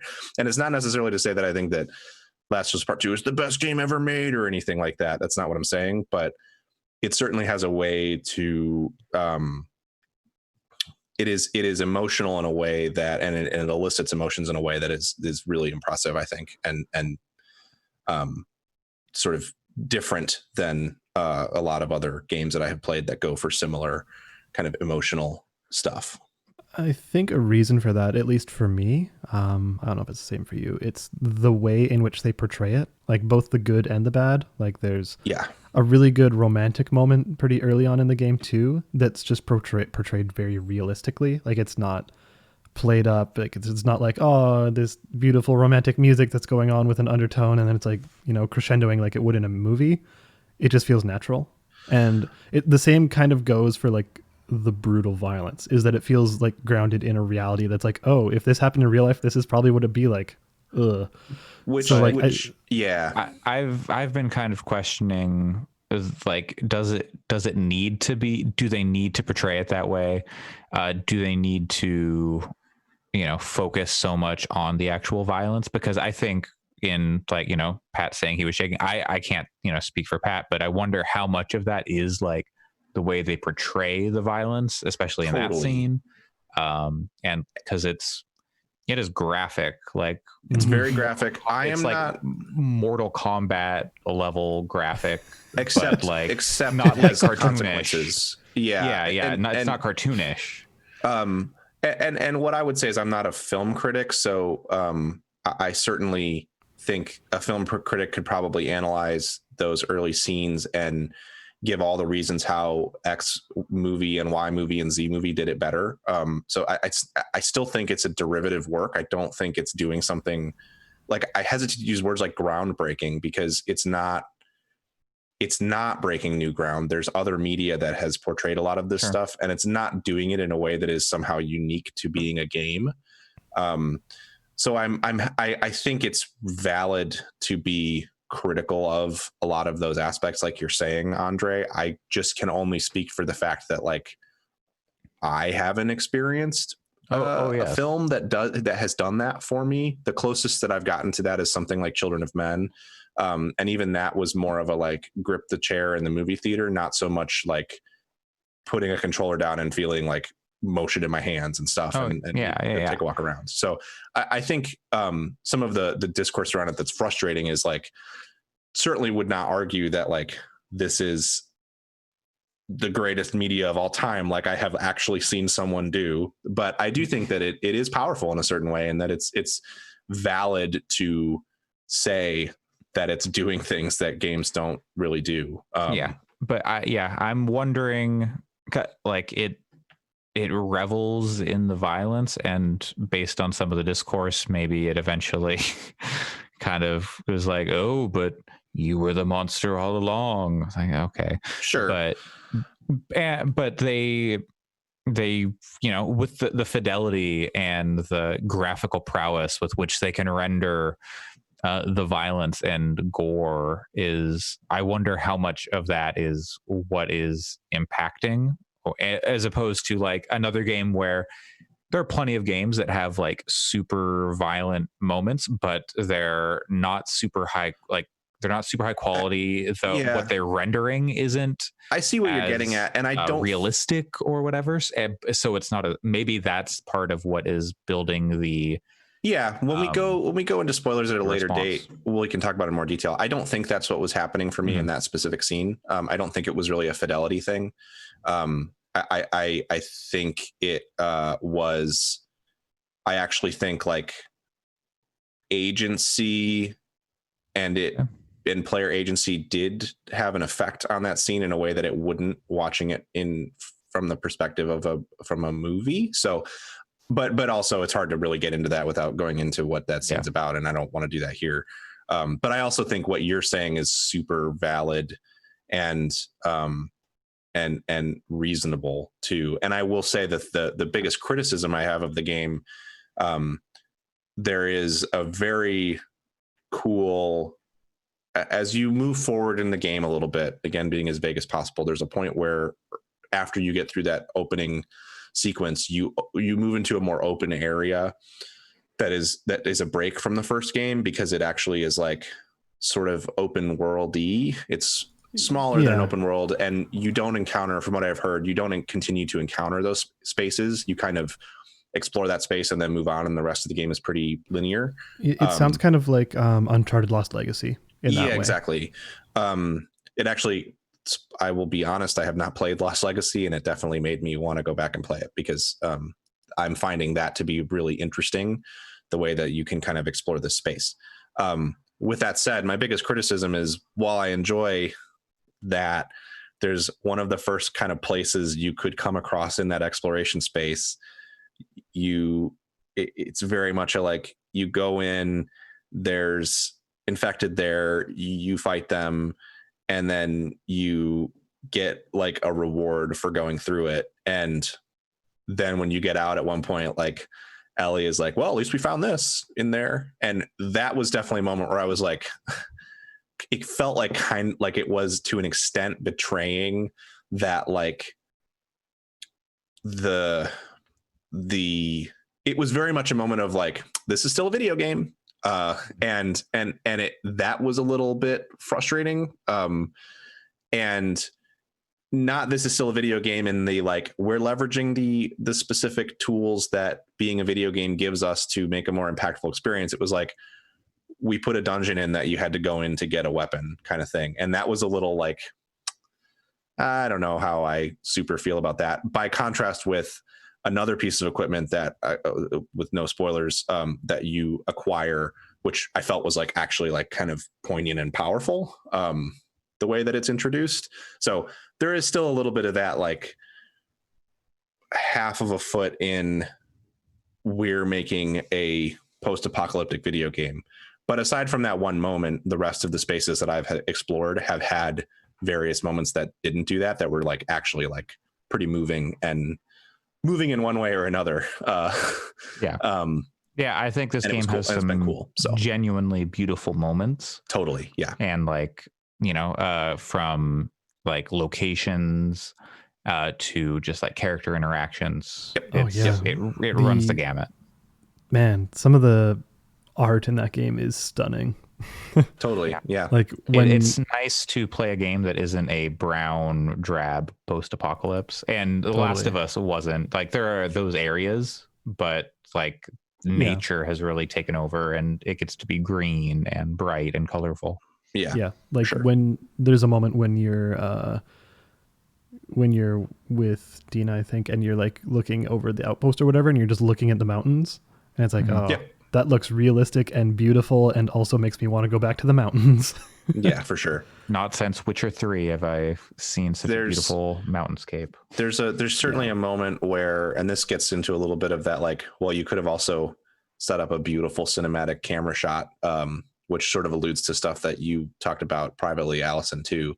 But with that in mind, there's a moment where you're riding through a forest early on, and looking at it, it is just like the amount of art, talent, and work that went into the, I mean, it is like, it is, if you stop, it is staggering the degree to which they're modeling the plants around you and the trees. And you can look at individual leaves on a fern, and the leaves are slightly different than the fern that is further down the path. And each tree is unique. And like, I can't imagine the number of hours that went into here. Yeah, I can't imagine the number of hours that went into rendering that scene. Yeah. So I don't know. I mean, it's definitely a interesting work. I think the frustrating discourse has just been that, like, you have the people who are like, this is one of the most important pieces of media of all time, which is hyperbolic and like, it's hard to say without going through it ourselves. If they feel like that for themselves, that's great. It's totally fair to say that about its impact on you too, for sure. It's also the discourse around the game is frustrating. It also feels impossible to say that when the game hasn't even been out a week. That's what it's been out like 2 days, and like it's easy. Like, I feel like you need some room. Like, you need to look at it from a broader lens, like a year later. Like, what impact did this have? And at the same time, I see a lot of critics that I have a lot of respect for, and people that are just developers and stuff too, that I have a lot of respect for, who are like saying like, oh my God, I wish people would shut up about this AAA trash. It's not, it's just slop. Why are we even talking about this? And it's like that's also dismissive in a way that is not helpful. Not helpful at all, regardless of the I'm not even, I mean, I'm always concerned about everyone's feelings, but I'm not even coming at it from a perspective of like protecting the developers' feelings, because I mean, Naughty Dog is one of the most prestigious studios in the world. I don't think we need to be too precious with the criticism. Yeah. But at the same time, like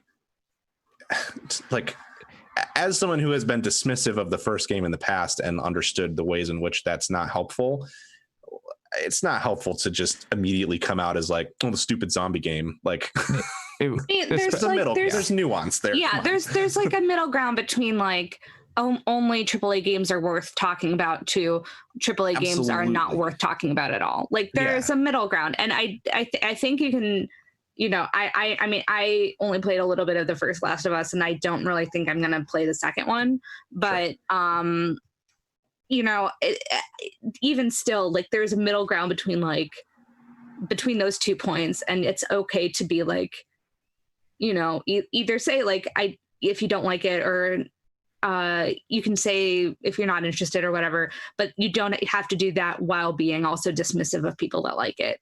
Yeah, and I think the big thing for me is I don't like any criticism that makes you feel foolish for enjoying a thing, or enjoying is the wrong word, I think, with this game, but for appreciating a thing.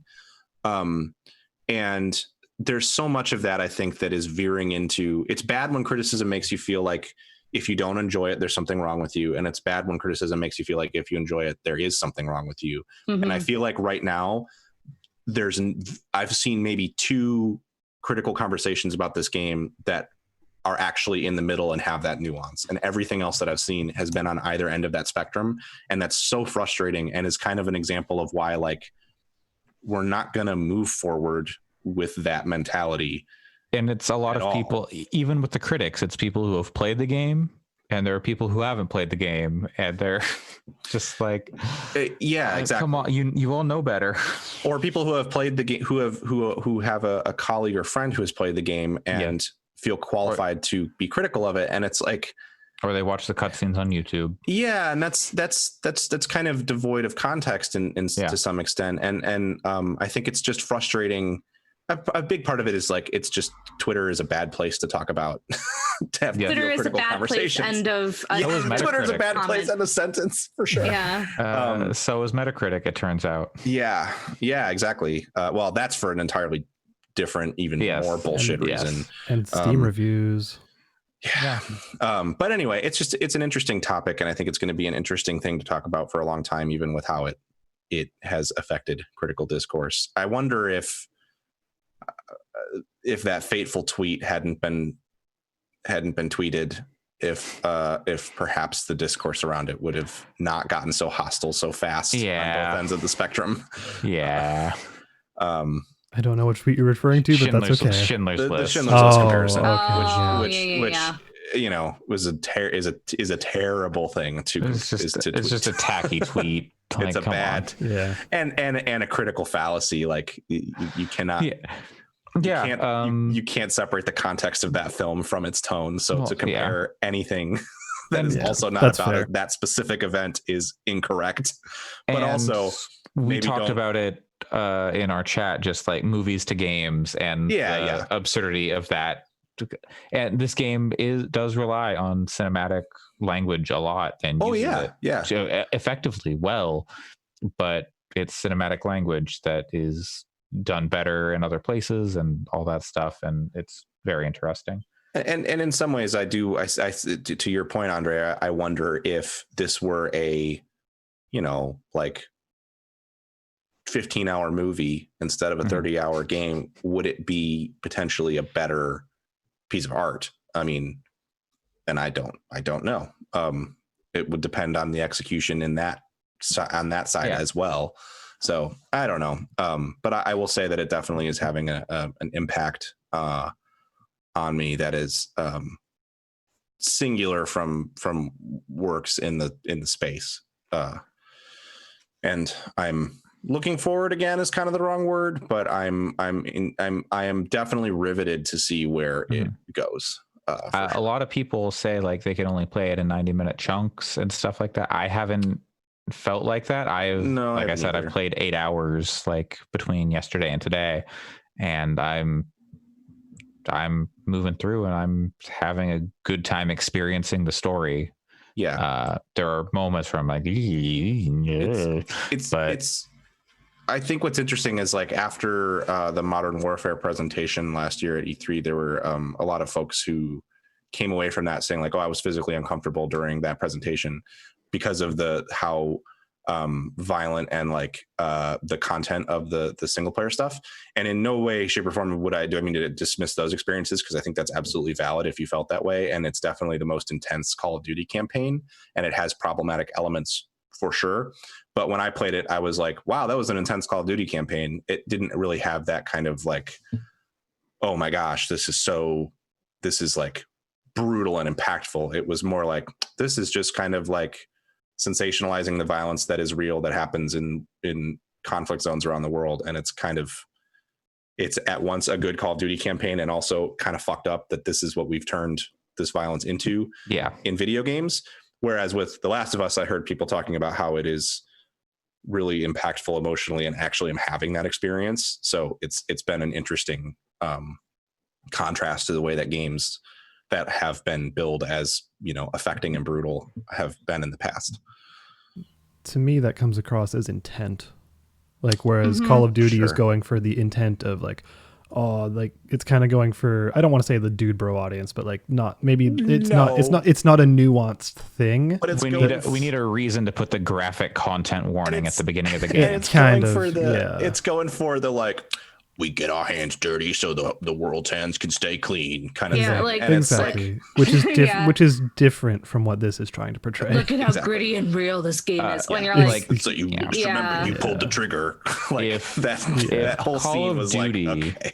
If Call of Duty is going to have that graphic content warning, but like Last of Us 2 doesn't, like, well, why do you even have that warning there? Like, people shouldn't have to see that stuff. It's just like, that's actually my biggest critique of The Last of Us 2 thus far is I think if you are going to portray the kind of content in this game, I do wish that it was more specific on its store pages. I think it should have better content warnings on its store pages. I haven't even seen what the ratings descriptors are. I'm guessing that it does not include a descriptor for dead naming, which is like a specific thing that is that should be a called out content warning on the store page that you receive when you try to buy it. And that is easily my biggest frustration or criticism of at least the like release and marketing of the game is like, I do think it's a clear example that there are going to be people who play this and get 5 hours in and go, fuck, I don't want to do this anymore. This isn't for me. And the fact that they're not going to be able to get refunds for it is bullshit. And so I think that is a problem. Yeah, it's the type of thing where maybe I'll play it someday, but I'm at the point right now where it's like, I don't necessarily want to deal with brutal things in the game. But like, I know that because of, hearing people talk about it and following games media and following people like following you guys. And you're talking about like, wow, this is really intense and brutal. And it's like, okay, I don't know necessarily how much, if people aren't quite as keyed into games media, if they'll see that or if they'll know that. My brother messaged me and was like, are any of you going to play? Messaged me and my other brother and said, are you guys going to play Last of Us Part 2? And I was like, yes. Just, he doesn't follow games media. So I was like, just so you know, it is a step further in the distressing direction than the first game. And like, he was like, oh, thanks, that's really good. I think he's still going to play it, but he was like, that's really good to know that I should be prepared for that going in, because otherwise it does kind of feel sometimes like that opening sequence is playing a bit of a trick on you in the like, you thought things were brutal before way. If you don't have that context, once you have that context, I think it's super well executed. But yeah, I could see someone feeling like they were sort of baited on that a little bit. Yeah, and to be noted, like, I don't think we need to talk about this forever, but no, we can. Like the opening of The Last of Us OG is very well known for being emotionally affecting and like pretty brutal, and like it was really affecting at the time, especially when you didn't know it was coming. It does not feel to me like the stuff we're dancing around is trying to one up itself. It really doesn't. No, I don't like think it does not come across that way at all. It feels pretty natural, and it feels like there's a story they want to tell, and this is the way they're setting it up. And I think it's very effective in that. So, and the last thing I would say on it is, from a purely mechanical standpoint, my biggest issue with the original game is the way it does the whole like cutscene, walk and talk, see some knee-high crates, and now you're gonna sneak around and choke guys for 20 minutes, and then exploration, pick up their stuff, walk and talk, cutscene, and then you repeat that, and that is very much the structure of that game with a couple of minor exceptions. This game breaks that mold completely.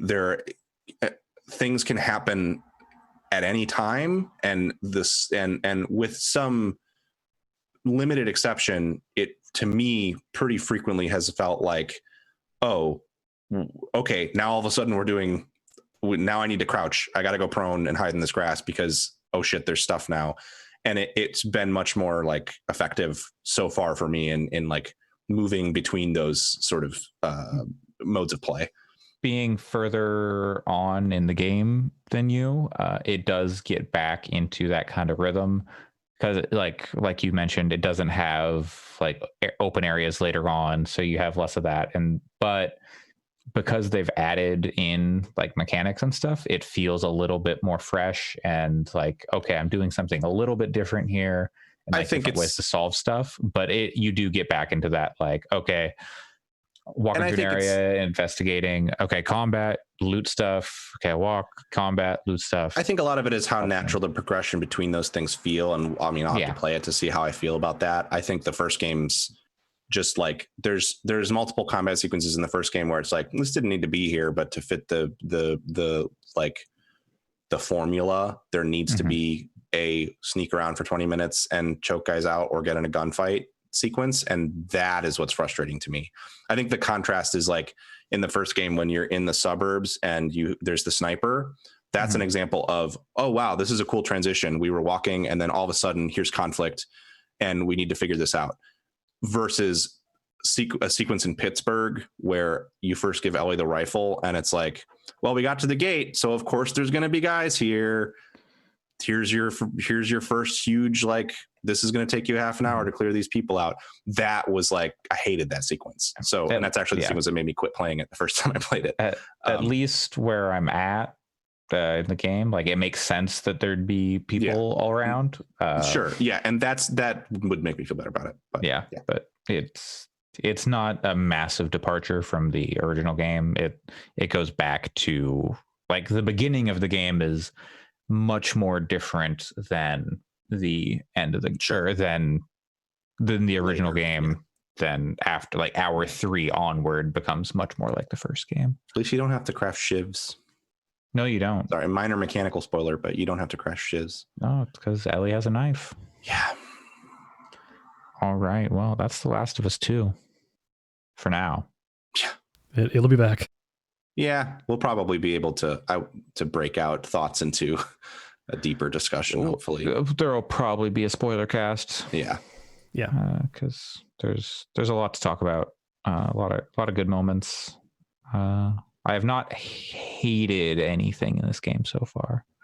So there's that. Allison, did you? I don't want to steal your job, Andre, but I have to know, Allison, before we move to news. Did you find a way to enjoy Xenoblade Chronicles? Are you asking for yourself or for me? For a friend? I'm asking you if you found a way to enjoy it so that I know whether I can try it again. I'd say I'm enjoying it. Okay, cool.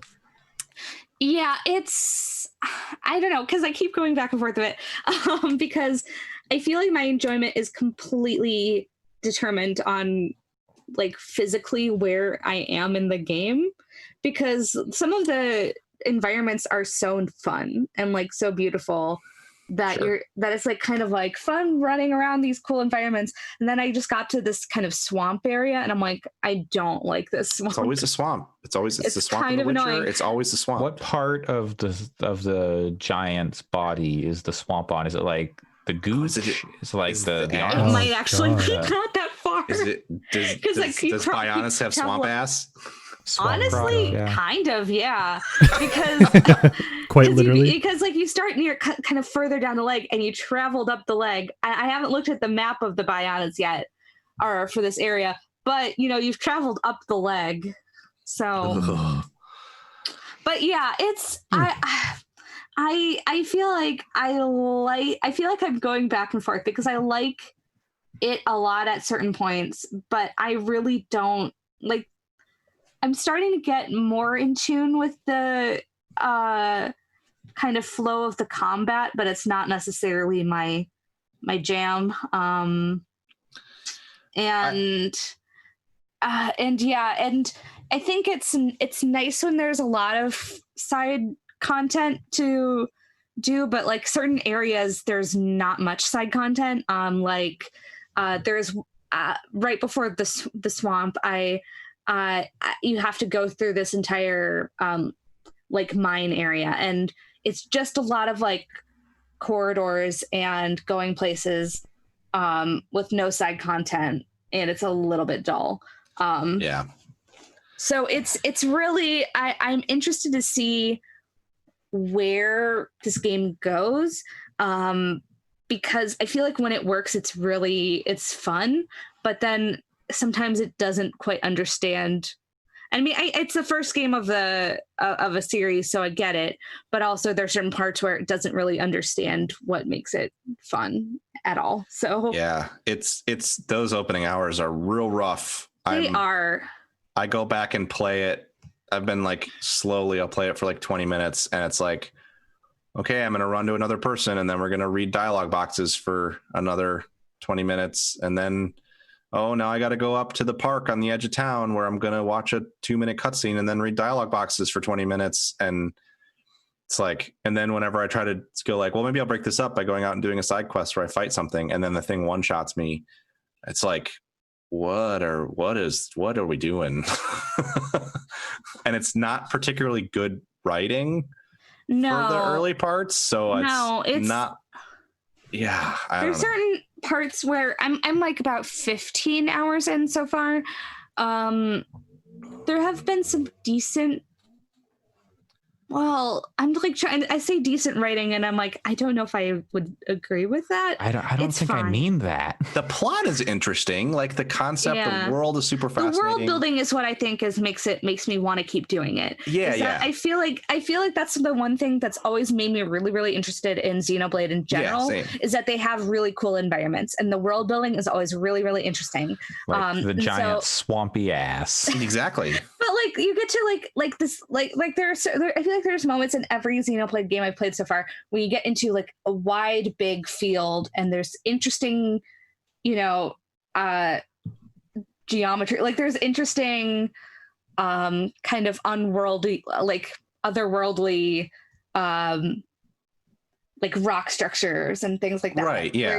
Where you're like, wow, this seems really neat. And then you're wandering around, and there's a huge monster that you can't fight it yet, but maybe someday you will be able to. And it's a cool design. Yeah. And that's what I really like about Xenoblade whenever I play them, is that kind of, that sense of awe and that sense of, wow, I'm in a really neat place.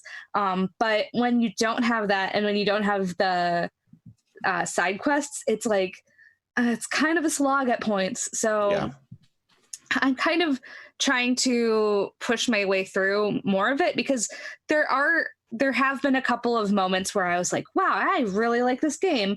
But then there's certain moments in it too where I'm like, I might drop it. So I don't know. It's interesting. Oh, I wanted to hear your thoughts, because I'm probably going to keep playing it because I spent the money to buy it, but it's also really, that's the other thing too. I'm like, I spent the whole $60 on this game. But by comparison, I had picked it up to mostly play it while I was exercising, and yesterday or 2 days ago, instead of playing it, I booted up Pokemon and did a gym battle in Pokemon instead, which is a game that listeners will know I found very disappointing personally, and had far more fun doing that gym battle in Pokemon than I have had with Xenoblade. I don't know why, but I was at my apartment digging through my games, and I pulled out Pokemon Ultra Sun for some reason. So I might start a new save on that. No. I don't know. I'm like, this sounds fun. Mostly because people were talking about shinies, and I'm like, I want to do shiny hunting, but I got really mad at it in Sword and Shield. So I was like, oh, I could get far in Ultra Sun and do some shiny hunting there, but yeah, I don't know. But yeah, it's the one thing I will say is that it is nice to have. It is a good multitasking game. So like if you put something on TV and you go, okay, I'm just going to knock out a bunch of side quests. It is nice to have that. Yeah.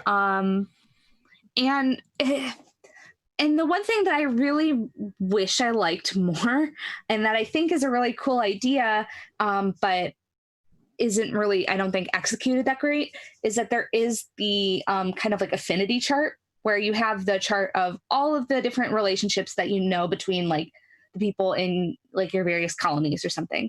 And so that some of those affect each other, and you see them change over time. And from what I can tell, like some of the side quests are, kind of limited to when you've met certain people and you've talked to people and they've gotten them on the affinity chart, so that you see the relationships between people. That being said, that's a really cool idea, but the side characters are not interesting.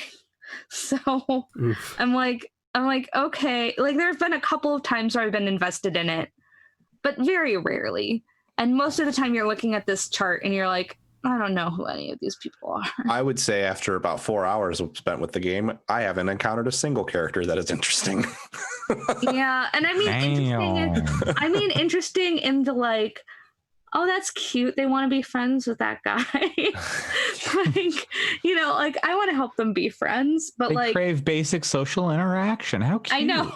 It's like, oh, I haven't gone out and talked to people in real life in a while. That's fun.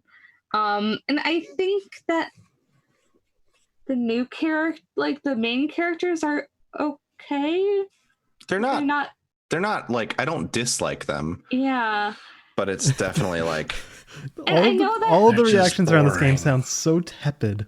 And it's like, I know this is that okay. JRPG, this is fine. Like, I know that JRPGs can take a long time to get ramped up. Like I got Persona 5 Royal, so I've played like a little tiny bit of it this week, and I've played like maybe 4 hours, and that is not a lot in Persona. So I know that it takes a while for it to get ramped up, but at least you're like, but that's it like starts it off interesting. That's why I even brought it up and wanted to hear where you were at with it, because like, even though those games take a long time, like I'm thinking like Octopath, Bravely Default, Persona games, they take a long time to get rolling, but at least from like the jump, there's characters that I'm like, oh, I think this character's interesting, I want to see what happens with them, even if it takes a long time for the gameplay part to get rolling. Whereas with Xenoblade, I'm trying to understand why it's so revered when I haven't found any reason to want to continue to play it beyond the environment is cool. So yeah, I don't know. Yeah, I did the horrible Google search, when does Xenoblade Chronicles get good? And I think that says it all. And it said lobsters pee in each other's faces. Yeah, I'm gonna keep playing it, but we'll see. I mean, the fact that I pulled out Pokemon Ultra Sun as an option to play this week, I don't know.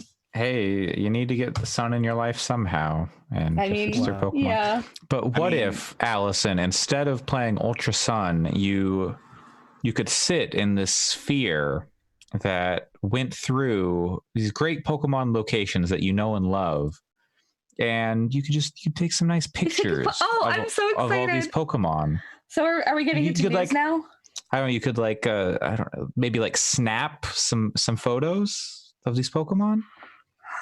I'm so excited. You can snap some necks. Yeah. We got Pokemon. This week we got Skate coming back and Pokemon Snap coming back, and somehow I'm not nearly as excited at what they actually showed of either of them. Well, they didn't show anything of Skate. Right, exactly. Did they? That's kind of what I'm saying. But still, I think Pokemon Snap, the visuals are really great. So hopefully the level design looks real nice. People who are like, how come Sword and Shield looks like shit? Because it's a different fucking kind of game. Exactly. God damn it. Yeah, and I don't know. I mean, we don't know a lot about the new Pokemon Snap, but it's like that first game was basically like you're on rails and taking photos. Exactly. So it's like, it allows for a lot more of a kind of limited experience. They've said it's based on the original, which is that's the but part they showed a lot of new Pokemon. Yeah. So I think like here are all the old levels updated, and then here's the new stuff, or is it just here's the old levels and we put some new Pokemon in them? I hope it's what you said first and not. Yeah, I hope second.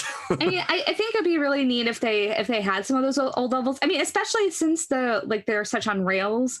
I know that a couple of those early levels are like burned into my brain, like the first one. I'm like the minecart and and like the one where you're like in the jungle and you're on the river and you're like that stuff is neat. Those are the only 3 levels in that game. But you know, it's so I think it would be kind of cool to see, here are those levels, but like in new, but I hope they also add new content. Pokemon got wild, another like space Pokemon. So like if they have garbage Pokemon, Pokemon that there was always a garbage Pokemon. Muck. Okay, but was there always a Pokemon who was literally a pile of trash? No, Muck is toxic sludge. That's not the same. It's kind of like decomposed garbage. But isn't that a newer Pokemon since when Pokemon Snap came out? Trubbish? Yeah. Trubbish is Trubbish is, but Muck is not. I was more talking about Trubbish and the Keyring one. Well, those are the ones that I'm like, I want to take some fucking pictures of those. Can we get the pictures of the ice cream? Yeah, the ice cream. Yes, the ice cream one is really good. I was reminded when I booted up Pokemon Shield and did that thing, I have the ice cream one in my party, and I was like, oh yeah, this is a great character. Not even just a great Pokemon, great character, full stop. That was a really funny video, like a thing they put out, because they first started off like, here's a thing to get your little kids to brush their teeth. And what else Pokemon Go, and what else did they announce? There was that puzzle game thing. Oh yeah, like a Pokemon Cafe mobile. It's not like going to be like a free to play. Yeah, it's free to play, but it's like kind of like a Tsum Tsum, whatever Disney, the Disney I'll give game it a shot when it comes out. But it's out. Oh, no, it's not out until. Oh, maybe it's preload. No, Pokemon Smile is out. I was checking for my girlfriend's friend who has a young child who doesn't want to brush her teeth. How specific. Yeah, she'll do anything to not brush her teeth, but maybe Pokemon Smile will help. I saw that Direct was happening, and I believe I was finishing playing Left Behind, the Last of Us DLC, and I was like, I could pause and watch this Direct, but the only thing that I would get excited about is if they announced the new Pokemon Snap, so I'm not going to watch it. They're not going to do that. Like, what? Well. Pokemon Cafe Mix is coming out on June 23rd. So okay, the day before their second video, they at the end are like, and we've got another presentation next week for a big project we're working on. So Pokemon Tournament 2, right? What? Pokemon Tournament 2, right? Come on. Yeah, that's got to be it. Or no, Pokemon Stadium Remaster. I was going to say a new Pokemon Stadium. Sushi, whatever. Oh god, that game was so good. How about Pokemon Pinball 2? Hell yeah. Oh yeah. They've already done a second one. There have been multiple Pokemon Stadium mini games though are like top tier. Pokemon Stadium is perhaps my favorite Pokemon game, only because it distills Pokemon down to being the exact thing that I want. To only the dog fighting. Make them fight. Yeah. Yeah. And Lickitung eating a bunch of sushi. So like yes, and that's a classic. Yeah.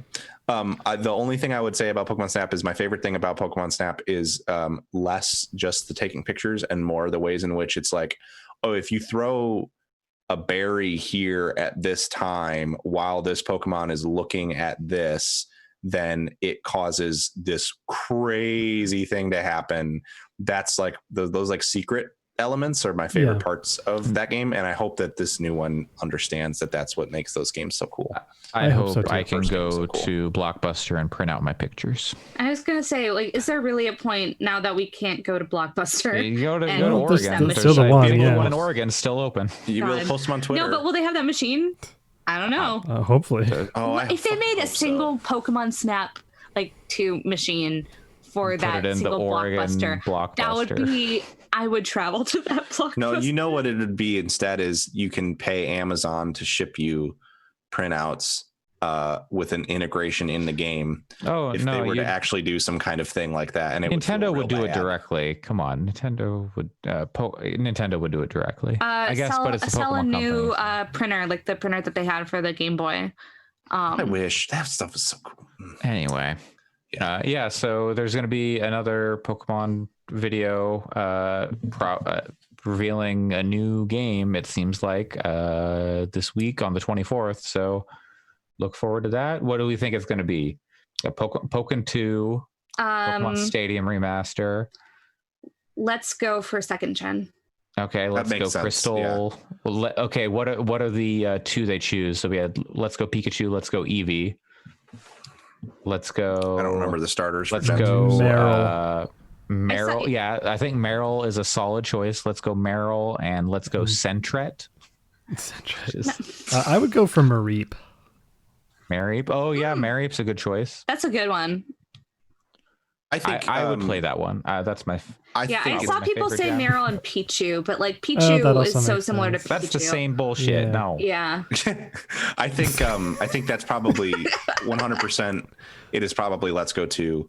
For sure. I think that something that I think that Stadium makes sense for them to bring eventually because there was so much like criticism around you can't bring your entire collection into Sword and Shield. A game like Stadium where they make it a place where every Pokemon can participate seems like a cool thing.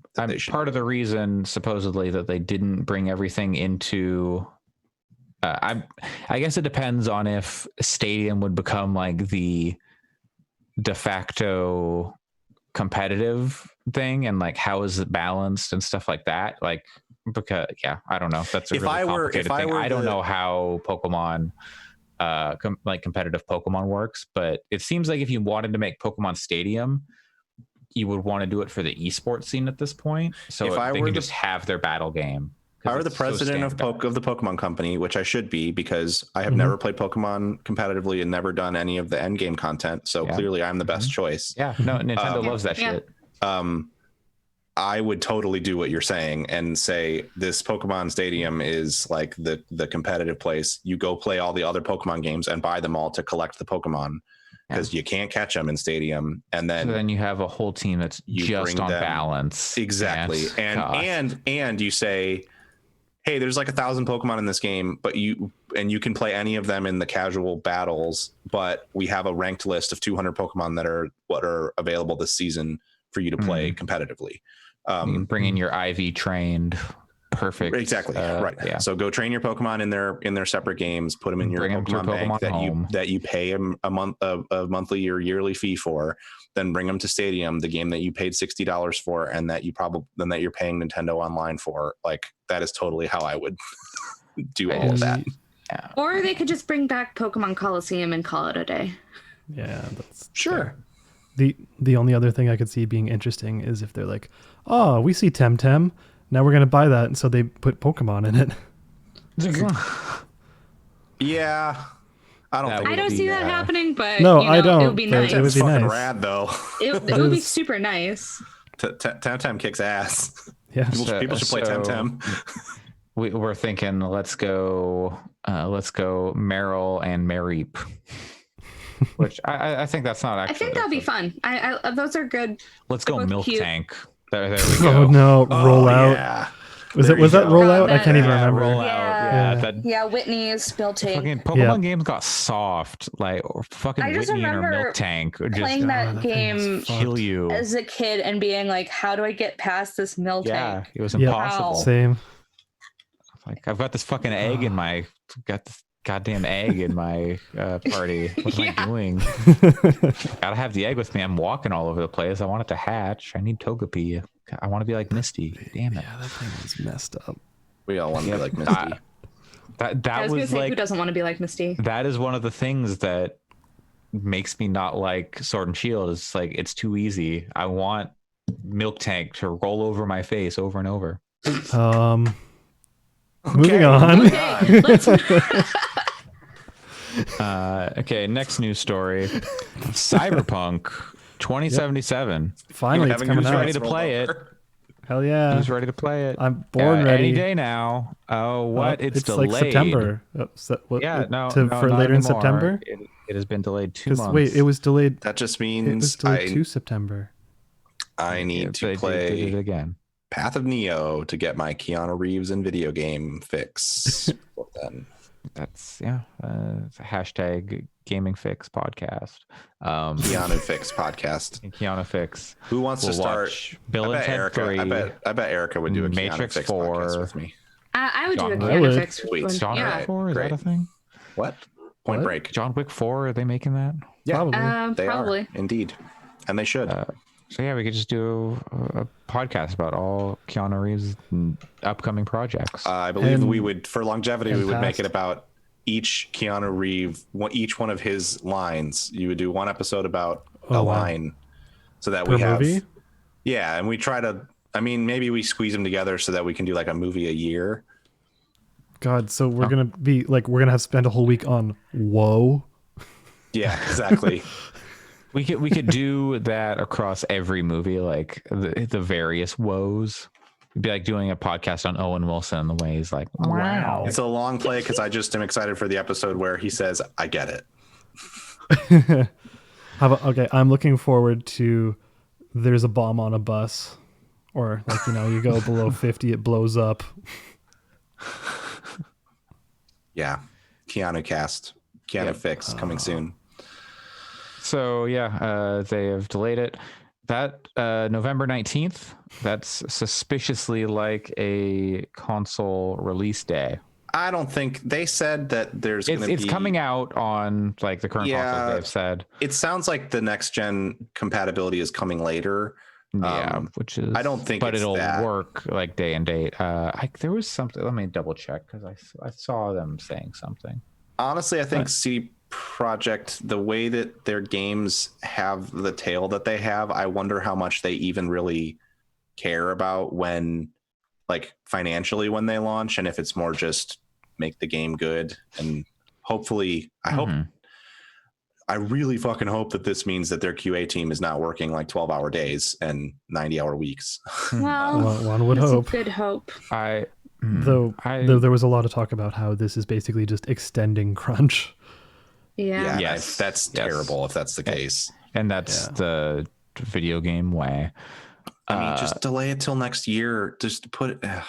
It's frustrating because that game is going to sell a shitload of copies over the course of its life. Like The Witcher 3 is now at 50 million copies, and it's because they market that game so well over the long haul, because it competes with like Grand Theft Auto on Steam, like Grand Theft Auto 5 constantly. So and it's because it's a great game that is like has so much word of mouth behind it that like it just sells. It continues to sell. It's an anomaly in that way, like Grand Theft Auto is.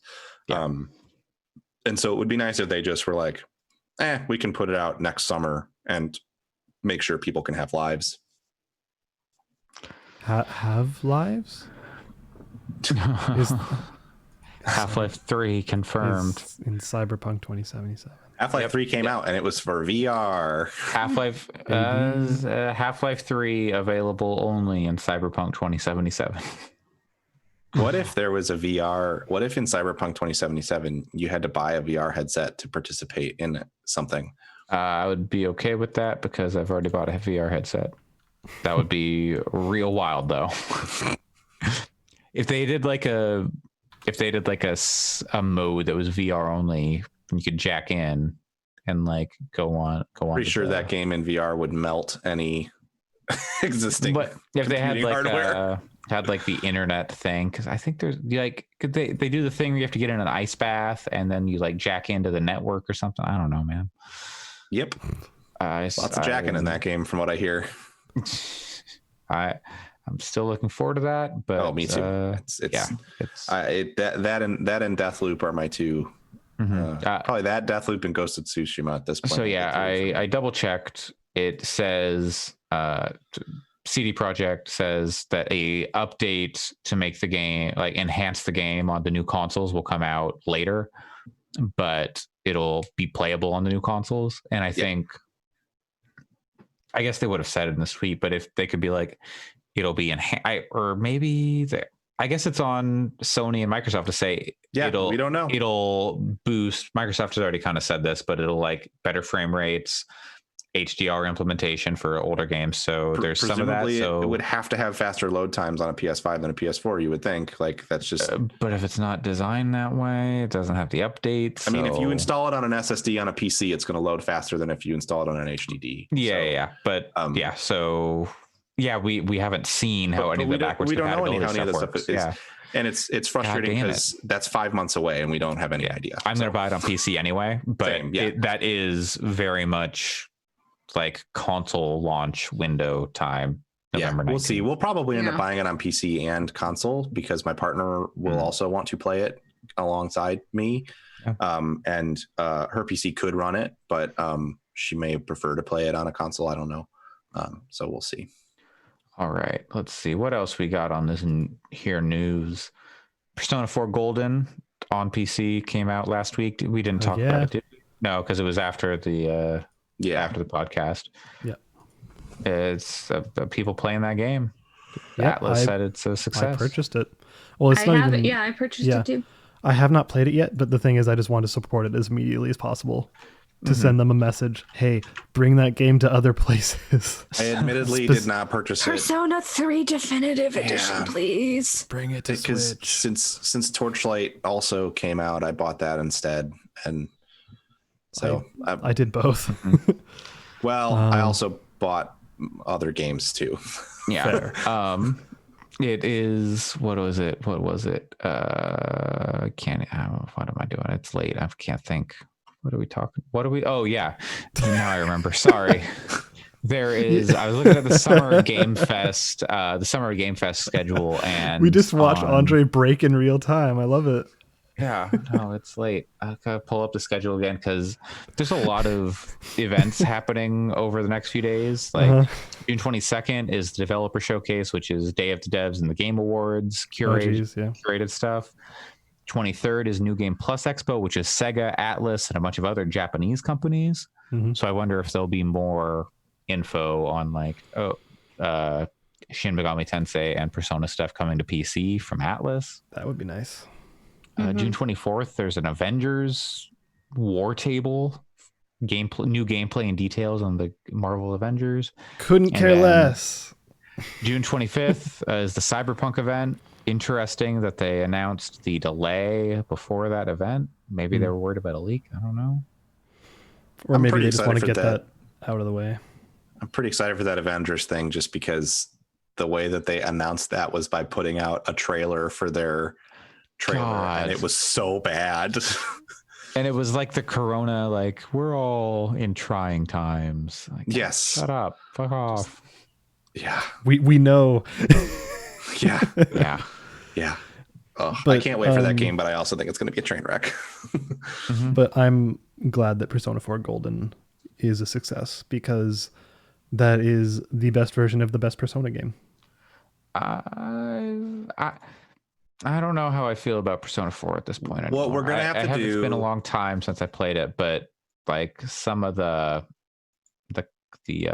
character story writing stuff, I'm like, clearly if we thought there were going to be no games this year, next year is going to be even worse because of the Corona times. What we're going to have to do as a podcast, everyone's got to play every Persona game, and then we'll have a Persona of the all time debate. Oh, I'll do that. That would be super fun. It's going to be Persona Q. I'm here to fight for Persona 3 Portable. Numbered games only. Persona 3 Portable is fine. We have to pick one version of each game to play. If it has to have a number, then Persona Q2. There. No. That's not what I mean. Persona is not Persona 4 Arena Ultimax. No. We will play Persona 1, Persona 2, Persona 3 Portable, Persona 4 Golden, and Persona 5 Royal. Oh God! Straight in a row, nothing in between. That's like 500 hours of game. At least. Oh boy. That we okay. This is if you send us enough money to quit our jobs, we'll do this. There you go. Yeah, if you can allow me to keep a Japanese visa while we do it. They're JRPGs. So I'll get a student visa. That's great. All right. Has any? Oh, the humble bundle. So the itch the itch racial justice bundle, whatever it was called. I don't have it in front of me. Yeah, that was itch bundle for racial justice, I think. It was a smashing success. Like, was it like $8 million? It raised $8 million. I mean, it also had 1,700 games in it. That's a lot of games. So I don't know. I mean, I love Humble. I'm very happy to have my Humble monthly sub, and I buy a lot of Steam stuff through them because of an extra discount that I get. But that itch bundle is a hard act to follow. So good on them. It really is. Like, I mean, the bundle on the Humble bundle is a lot. Like, it has a lot of really good stuff in there. Totally. Yeah.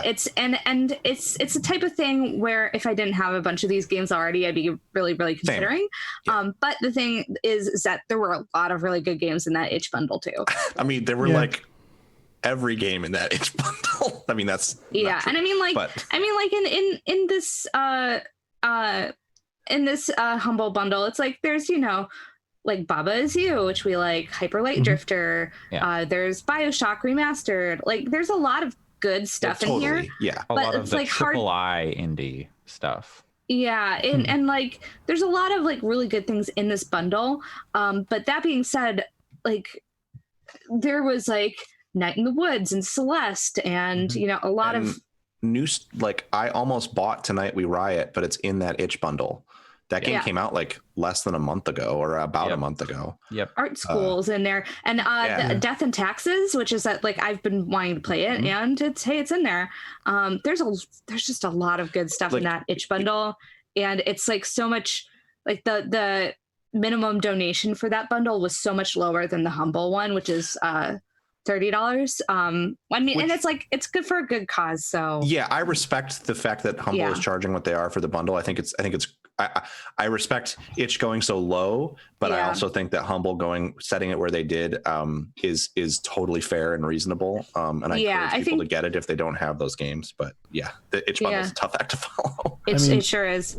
For me, also I don't books and comics and stuff in this Humble bundle. That's true. But for me, I don't even really care about the contents. I'm just glad they're doing it.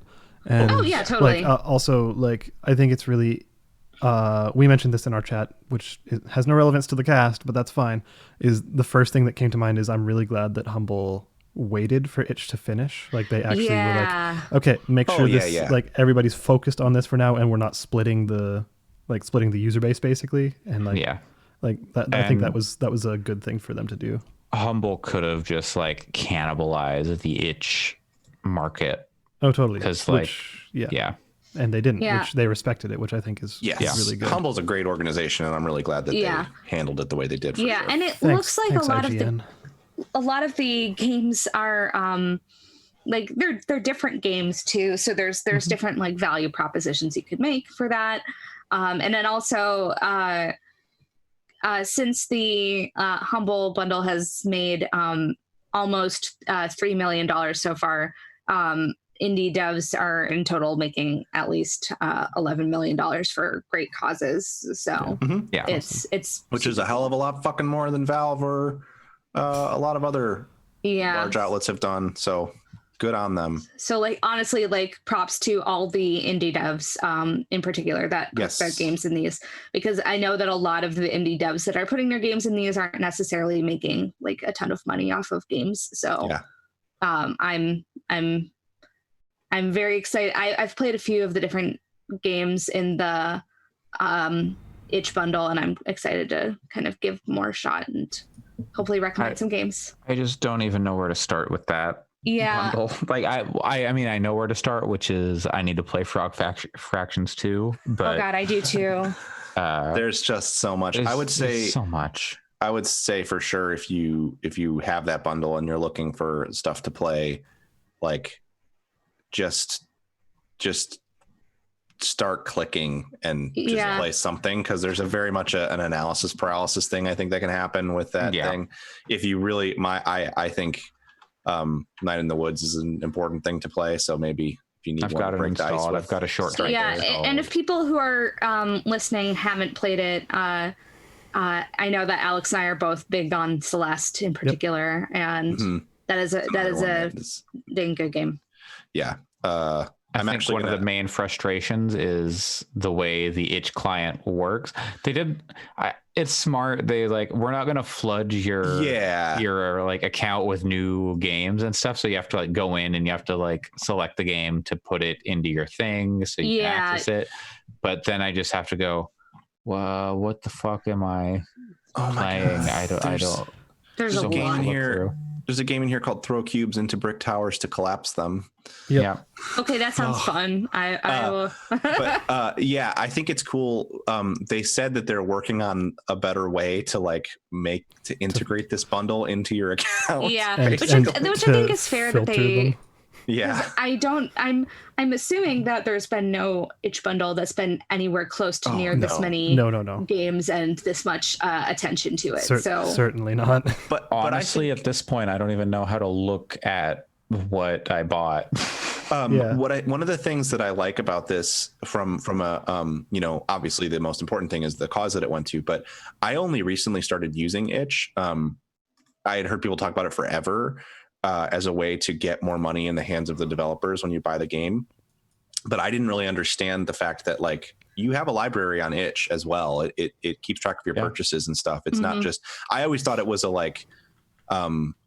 buy it and then I get a file. And then if I lose the file, then it's hard to track down. I got to go dig through my email to find a link or something. I didn't understand that they actually have a pretty robust DRM free system for accessing your games. And I hope it introduces more people to the service so that more people use it, because it's better for a lot of these indie devs than buying through Steam. Yeah, I haven't really used much of itch before either. And that's one of the things that I'm hoping to do is I know that when I look through this, I'm going to probably hopefully try to play a lot of games that are by kind of lesser known devs, and then try to leave reviews and try to promote them as much as I can.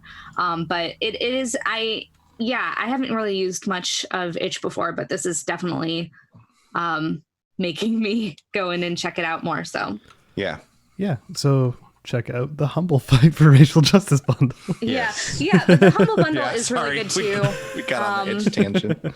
Yeah. And like you said, there are several books in there, and a lot of them are focusing on Black history and really cool. Like there's a book for kids that are about Black women in science, which looks pretty neat. A lot of other good stuff. So it is still a really good value proposition. So I might even just buy it because it's also a great cause, but also there's a lot of good stuff in there too. So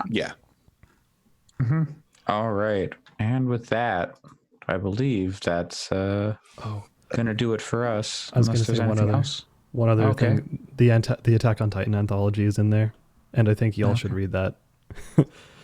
Is that like manga, or is that like a novelization? I couldn't tell. I think it's probably manga. Looks like manga. I think it's all the chapters to date of the manga, or maybe to the last volume. Gotcha. That's in the Humble Bundle? Yes. Yeah. Cool. Yeah. There's so much there. Yeah. All right. Wait, no, it looks like it's not the manga. It's it's reinterpreted by Western comics artists. Oh, interesting. I didn't know that. Weird. Yeah. Huh. All right. Yeah, because I was like, why would that be in there? Because it's a lot of it's stuff from, not all of it, but a lot of it's stuff from Black creators and authors. You should read the story. Okay. Because it's very much about marginalized groups getting a voice. All right. Well, with that, we're going to finally wrap up this episode. I was like, we'll get in a nice 2-hour podcast today. Told you. Nope. Can we do that? Is that possible for us to do? Someday. We had a 2-minute one. Our average has come down quite a bit. Not if you knock out the outliers. Anyway. Yeah. That's going to do it for episode 126 of Gaming Fix on June 20th, 2020. I have been your host, Andre Cole, aka your partner's favorite lobster fact. You can find me on Twitter at Coolslaw, COOLSL4W. Pat, where can people find you? You can find me at PJC Plays and reading 400-page strategy game manuals. That's someday I'll find a time to talk about. Oh, okay. Alex? You can find me getting a load of hot dog fingers. Oh. So good. I see your brain working. I is getting a load of anything. I don't know. No. Allison. Let's not. You can find my Bug Snacks Stan account at Twitter at WRITERSERENYTY. My weenie hands. If you use your weenie hands to go to twitter.com/fixpodcast, you can hit that follow button and keep up with everything we're doing and all our weird thoughts. Like, what if the Switch was backwards compatible with the PlayStation Vita and played UMDs? Some of Alex's tweets are just like so good. There's sometimes when I go like, I think Alex needs his own Twitter account, and then I'm like, no, actually, this is the right spot. I'm glad that one was me. That one, I was gonna say the UMD one was that was Andre. Mine was the Wyoming one. That was me. But or what does it mean to Wyoming? Yeah, because Wyoming is a verb. Yeah. Anyways, you should follow the Gaming Fix Twitter account, and then also follow us on Twitter and leave reviews places and podchaser.com /gamingfix with your weenie hands to leave us a review. It doesn't have to be your hands. Do what you want. Okay. So yeah, it could be your voice, do whatever. One thing we didn't touch on is Last of Us 2 has hella accessibility options. Hell yeah, it does. Yeah, it does. Yeah. We've been talking about accessibility in that game for months. I love it. Yeah. It's really impressive what they like, all the things they do and what it does. And shockingly, the fact that some of those accessibility options are just really nice options to have and maybe help you tailor the game to your experience, even if you are like privileged and abled. Like, turns out accessibility is good for everyone. Like, having options for difficulty and stuff and settings is good. Yeah. Yes, very much so. We'll try and get someone on who can speak to that at some point, I hope. Absolutely. Yep. We'll see. Thanks for joining me, everybody. We'll be back next week with another podcast. Hell or high water. Thanks, guys. Bye. Bye.